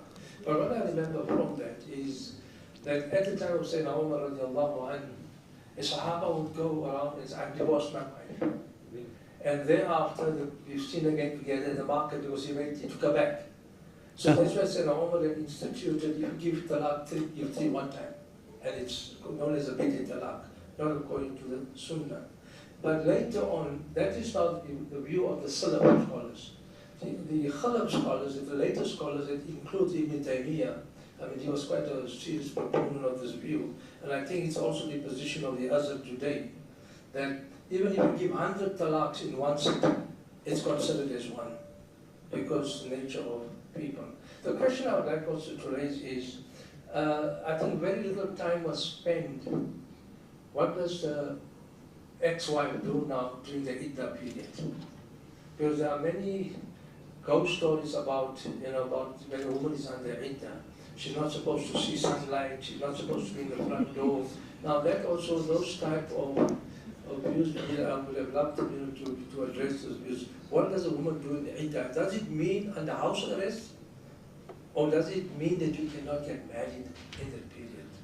So that I would have appreciated, if, I think it was Yasin, I would have just, elaborated a bit more on the iddah period. And Sheikh, you mentioned that, when a woman is talking of passing on, or discussing marriage and talaq, and she doesn't have, she has a menses, now she may be in a state of menopause, and you mentioned, 4 months, 10 days. But what is the fiqh ruling today? I mean, we've got some amazing opinions on that. Got to wait for 10 years or 15 years before she can be free. There's no dalil on those things. But I mean, I would go with the view, at least 4 months, 10 days, then you go. Find yourself a husband. Okay, shukran. Yes, I would agree. Sheikh Mukhtar have mentioned the first part. So again, the context is always relevant. Sheikh Ustaz Mukhtar, where in the time of Sayyidina Umar ibn Khattab, people were playful with the wording, just very loose with the wording of talaq. And Sayyidina Umar then decided, no, that we're not going to go to the extent where people saying and they don't take responsibility for the wordings. And that's the reason why Sayyidina Umar had then given a strict ruling to say any person that gives 3 talaqs in one sitting, that will be considered as 3. Okay, in our context today are totally different. Many, even Al-Azhar, so it varies from like a Muslim country where they have a authority, they have an appointed person that manage the marriage. So even being a qualified sheikh and being a doctor, being a professor at Al-Azhar, you're not allowed to be an officiating officer for that marriage. Even you are even the mufti for that matter. So the government had appointed a specialized person that does that particular marriage. And also, because of people are playing around with the wording, so Al-Azhar also, even though that's not a predominant fatwa, but Al-Azhar also moved from the idea to protect the woman, because most of the time who suffers? The woman and the children. So the guys are just playing around with wording of talaq, then tomorrow the lady finds herself not being in a marriage. So that's why the Azhar have given a ruling to say that any person that if he wants to give a talaq, whether it's 3 or 10 or even giving 100 talaq, it will not be considered as valid. It must be done via an official. And they can't do it in that particular capacity because it's a Muslim country. In our context, it's a bit different. It's different. We don't have an official that can represent us. So that's why the MJC, the policy of the MJC is 3 talaqs is considered as 1. But we don't promote it. All the jurists agrees that 3 talaqs, whether it's in different sittings or one sitting, is considered as 3, where the view of Ibn Taymiyyah and many other ulamas, they said no, if it's done 3 talaqs or 100 talaqs in one sitting is considered as 1. So the MJC in terms of the policy do accept that. It depends on if they want to reconcile. And we have seen it. So now you find somebody that don't want to reconcile. So I can't force the person to be reconciled. I can't do that. So I had a particular case where the husband and the wife came forward with a few children, and they were crying because the husband understood that he had given his wife 3 talaqs. And I asked him, why did you give 3 talaqs? You're supposed to only give 1. Then he said, no, Sheikh, my wife forced me to give 3 talaqs. And she said, you're not the man, you must give the 3. So I gave her all 3. And now they come to me and they want to reconcile. So what must I do? They want to reconcile. So I cannot go on the view to say 3 is considered as 3. I have to go on the view to say, being broad, being inclusive of many other alternatives. So I said, no, in that case, you guys want to reconcile, 3 is considered as 1, tawakkal Allah, go home, and that's what it is. Unfortunately, it's not all mashayikh and ulama that take that particular avenue.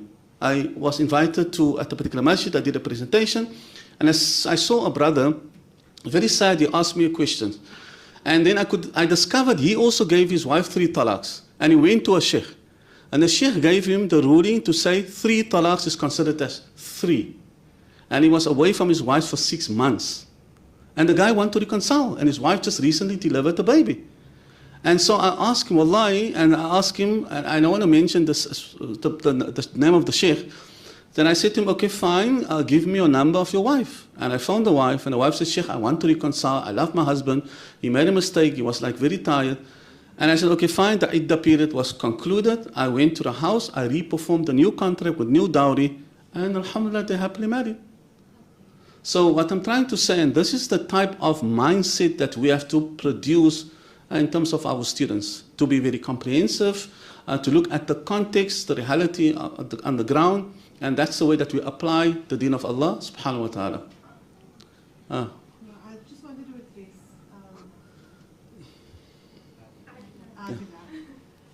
just to thank you for highlighting the Khula as an option, because it's not something that's practiced. No. I mean, as a Muslim Personal Law Network, we have had in the last few years women that have renounced Khula, but those Khula are not accepted By who? In the community or by the ulama, you know. So I'm glad that the option has been highlighted, and I wish that more discussion would go around it in the communities and among the shuyukh, to give women all the options. Yes. Well, yeah, what happened our time. So what sister is saying is 100% correct. And that's why I say we have this broad possibilities. I also recently had a case, and the lady was from Joburg. The husband is very abusive, and she had grounds for a fasakh. But because of the body that side don't see the need of fasakh, they don't entertain fasakh. So now this lady is grounds. The guy is like affairs and all funny stuff, but the institution never wanted to give a fasakh. And then she reached out to Cape Town, and I also had to speak via the body, the MJC. And so it was like a hindrance. She's from Johannesburg. Now, how can she have to come here? So I said, no, that's very difficult. You can't expect the lady to travel from here. She have a small child. And then and they couldn't help her. And because of the fiqh that I have, I will always try in the scope of the Sharia. So I said to her, I tell you what, I'm going to use the Khula process. So I just packaged the wording because the husband wanted custody of the child. And he said, no, I'm not going to give pronounced, he's guilty. And I just asked him, give a talaq. And he said, no, I'm not going to give a talaq, I want custody of the child. So I said, custody is one ruling and talaq is something else. Why are you confusing the two? Then I used a different package. So I said to him, and I asked the woman first, are you prepared to give back the dowry? And he paid the 1,000 rand. So I said, okay, fine, I'm going to use a different format. So I structured my wording very, so I said to him that I'm using a different format of talaq. Your wife is returning back your dowry, and this is the ruling, and you now consider talaq. And what could he say? He said, yes, I accept, Sheikh. And khalas, we deposited money in his account, and alhamdulillah, she completed the iddah, and she's, mashallah, she's being divorced. So it depends on, and that's why it's so important that we have to empower ourselves. If you're not going to empower yourself, you're going to be restricted to the sheikh's interpretation, and maybe sometimes the sheikh is correct, but the sheikh have given you a preference that he feels, and he's not taking consideration your context. And that, unfortunately, is sometimes the reality that you have to live. But also going through the talaq process and going through a fasakh process, the hoops that a woman has to jump through in order to get that fasakh. Yeah. It boggles my mind. So what happened, so even though sometimes as an imam, as a sheikh, there's grounds for a fasakh, but because I understand the process is very long and now you have to investigate to see if the husband can. So what I do, then I would rather request from the husband, just give her talaq. It just facilitate an easier process. So if he utters the word talaq, I don't have to go through the whole process of us. And that's, yes, we have to. Last question. Hafizah, fadal. Assalamu alaikum wa rahmatullahi wa barakatuh. I don't really have a question. I just wanted to say congratulations and a job well done to all the presenters and speakers today. Allah bless them, Ameen. make them and make them leaders in Ameen. communities. There was just one comment I didn't quite agree with, Sheikh, and that was the cooking story. But we won't go there. I'm just glad my wife wasn't here to hear that. But really a job well done. If you look at the presentations, like our sister Aisha said, you can see that a lot of effort and time has been put in by these students to give us the content that they presented today.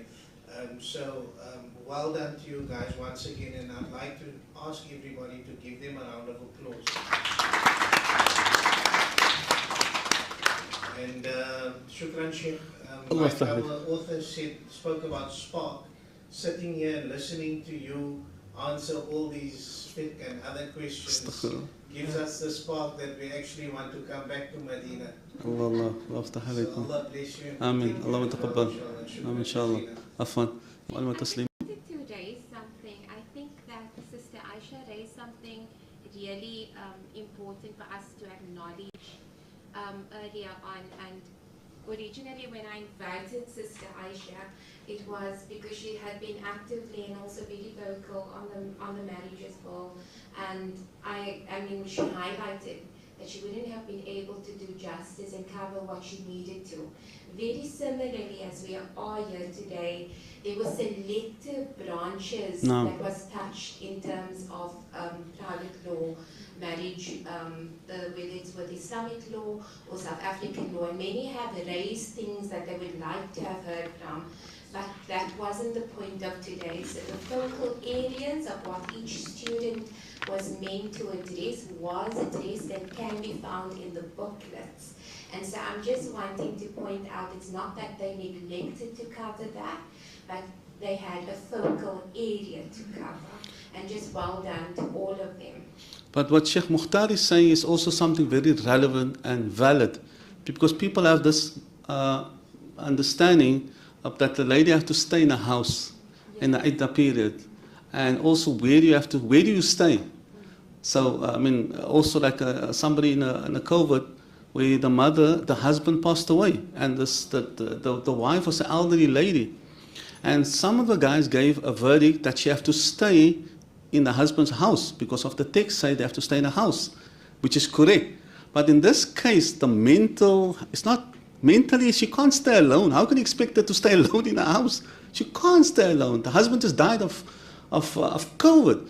So you need to be broad. I'm not binding to stick to say where she wants to stay. That is for her own sanity.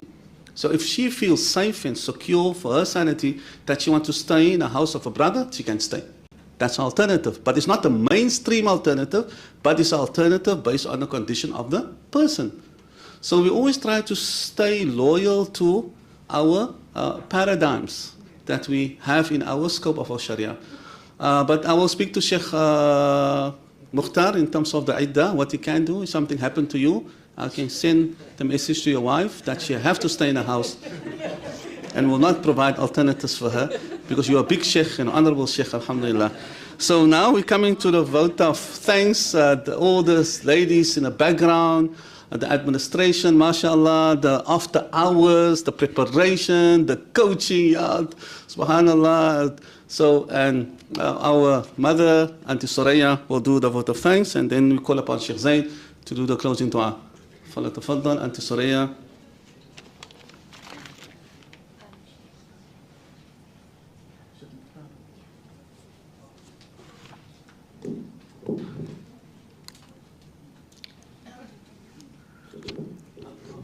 No.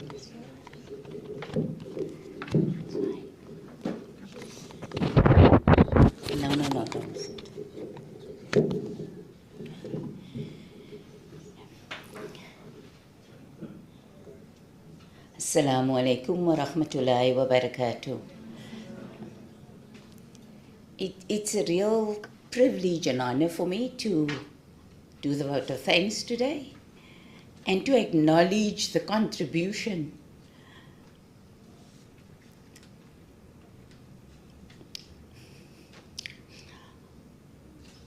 of those who have worked really hard. I'm quite emotional because they started, I saw them when they started.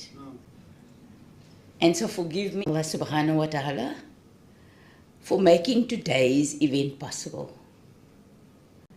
And we really say a big shukr to Allah. And on behalf of Madina, I'd like to thank Sister Aisha and our brother Azam for taking time out and to spend that time with us, for sharing your thoughts with us. You gave us lots of things to think about, and really for encouraging us to also think about future events. So a big shukran to you. May Allah bless you, inshallah. Your thoughts have certainly enlightened our minds, and it's shown us a new path. A special gratitude to our panelists, Sister Salima and Professor Sadiqa, Hafiz Mahmoud, brother Hafiz Yusuf Khan, who is now left. We really appreciate the time and the effort that you've taken, not just today, but also at other days. We are immensely thankful to Sheikh Nabil, Dr. Intisar, and Sister Taslima for the efforts in anchoring today. We also want to extend our thanks to all of the staff for the enormous cooperation within the organization to make this event possible. Because an event like this cannot happen overnight. The wheel started rolling months ago. And in the case of our students, it started years ago. We have been very fortunate to be backed by a very proactive and dedicated team of staff at our institution who are more than well versed in their roles, and most of the time they work behind the scenes. We really want to say a big shukr to them. Because I'm short of words for their involvement and their willingness to take on the completion of tasks way beyond their roles, or even their comfort zones in some cases. It's with a deep sense of appreciation that I want to thank our lecturers for the time, the effort, the dedication, to the admin staff, and to all the other support staff and the interns for the untiring efforts. Our sincere gratitude also go to the parents and well wishers for your rock-solid support system that you provide to the students. Without your support, our students would not have been able to achieve what they've done. So thank you so much, not just for attending this event, but for your continuous support, nurturing, growing, loving of our students. Finally, I want to thank all of our budding rock stars. You really have been rock stars. Made this event insightful, impactful, and joyous. And today, it was really impressive because of you. because of your hard work, we could all enjoy every bit of it today.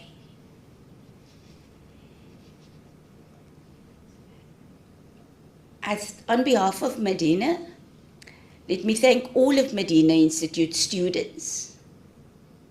And here I'm specifically referring to the ones that are coming up behind them, who've also helped, who've also assisted, and encourage you as you go forward. Because I think what you saw today is what lies ahead for you. And Madina students are not only good at academics, but also good at extracurricular activities.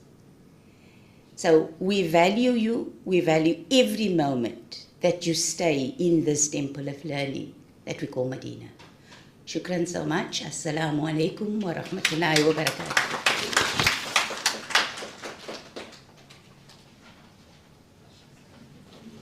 Shukran so much to Auntie Suraya, a house mother. Give Auntie Suraya another hand of applause. I'll call upon our colleague, Sheikh Mukhtar, to render for us the final dua. الحمد لله رب العالمين والصلاة والسلام على سيد المرسلين سيدنا ونبينا ومولانا محمد وعلى آله وأصحابه أجمعين. اللهم ارفعنا ولا تضعنا وادفع عنا ولا تدفعنا وأعطنا ولا تحرمنا وزدنا ولا تنقصنا وارحمنا ولا تعذبنا وأكرمنا ولا تهنا واحفظنا ولا تضيعنا واسترنا ولا تفضحنا. اللهم اجعل خير أعمالنا خواتمها وخير أيامنا يوم لقائك. ربنا تقبل منا إنك أنت السميع العليم وتب علينا يا مولانا فإنك أنت التواب الرحيم. سبحان ربك رب العزة عما يصفون وسلام على المرسلين والحمد لله رب العالمين.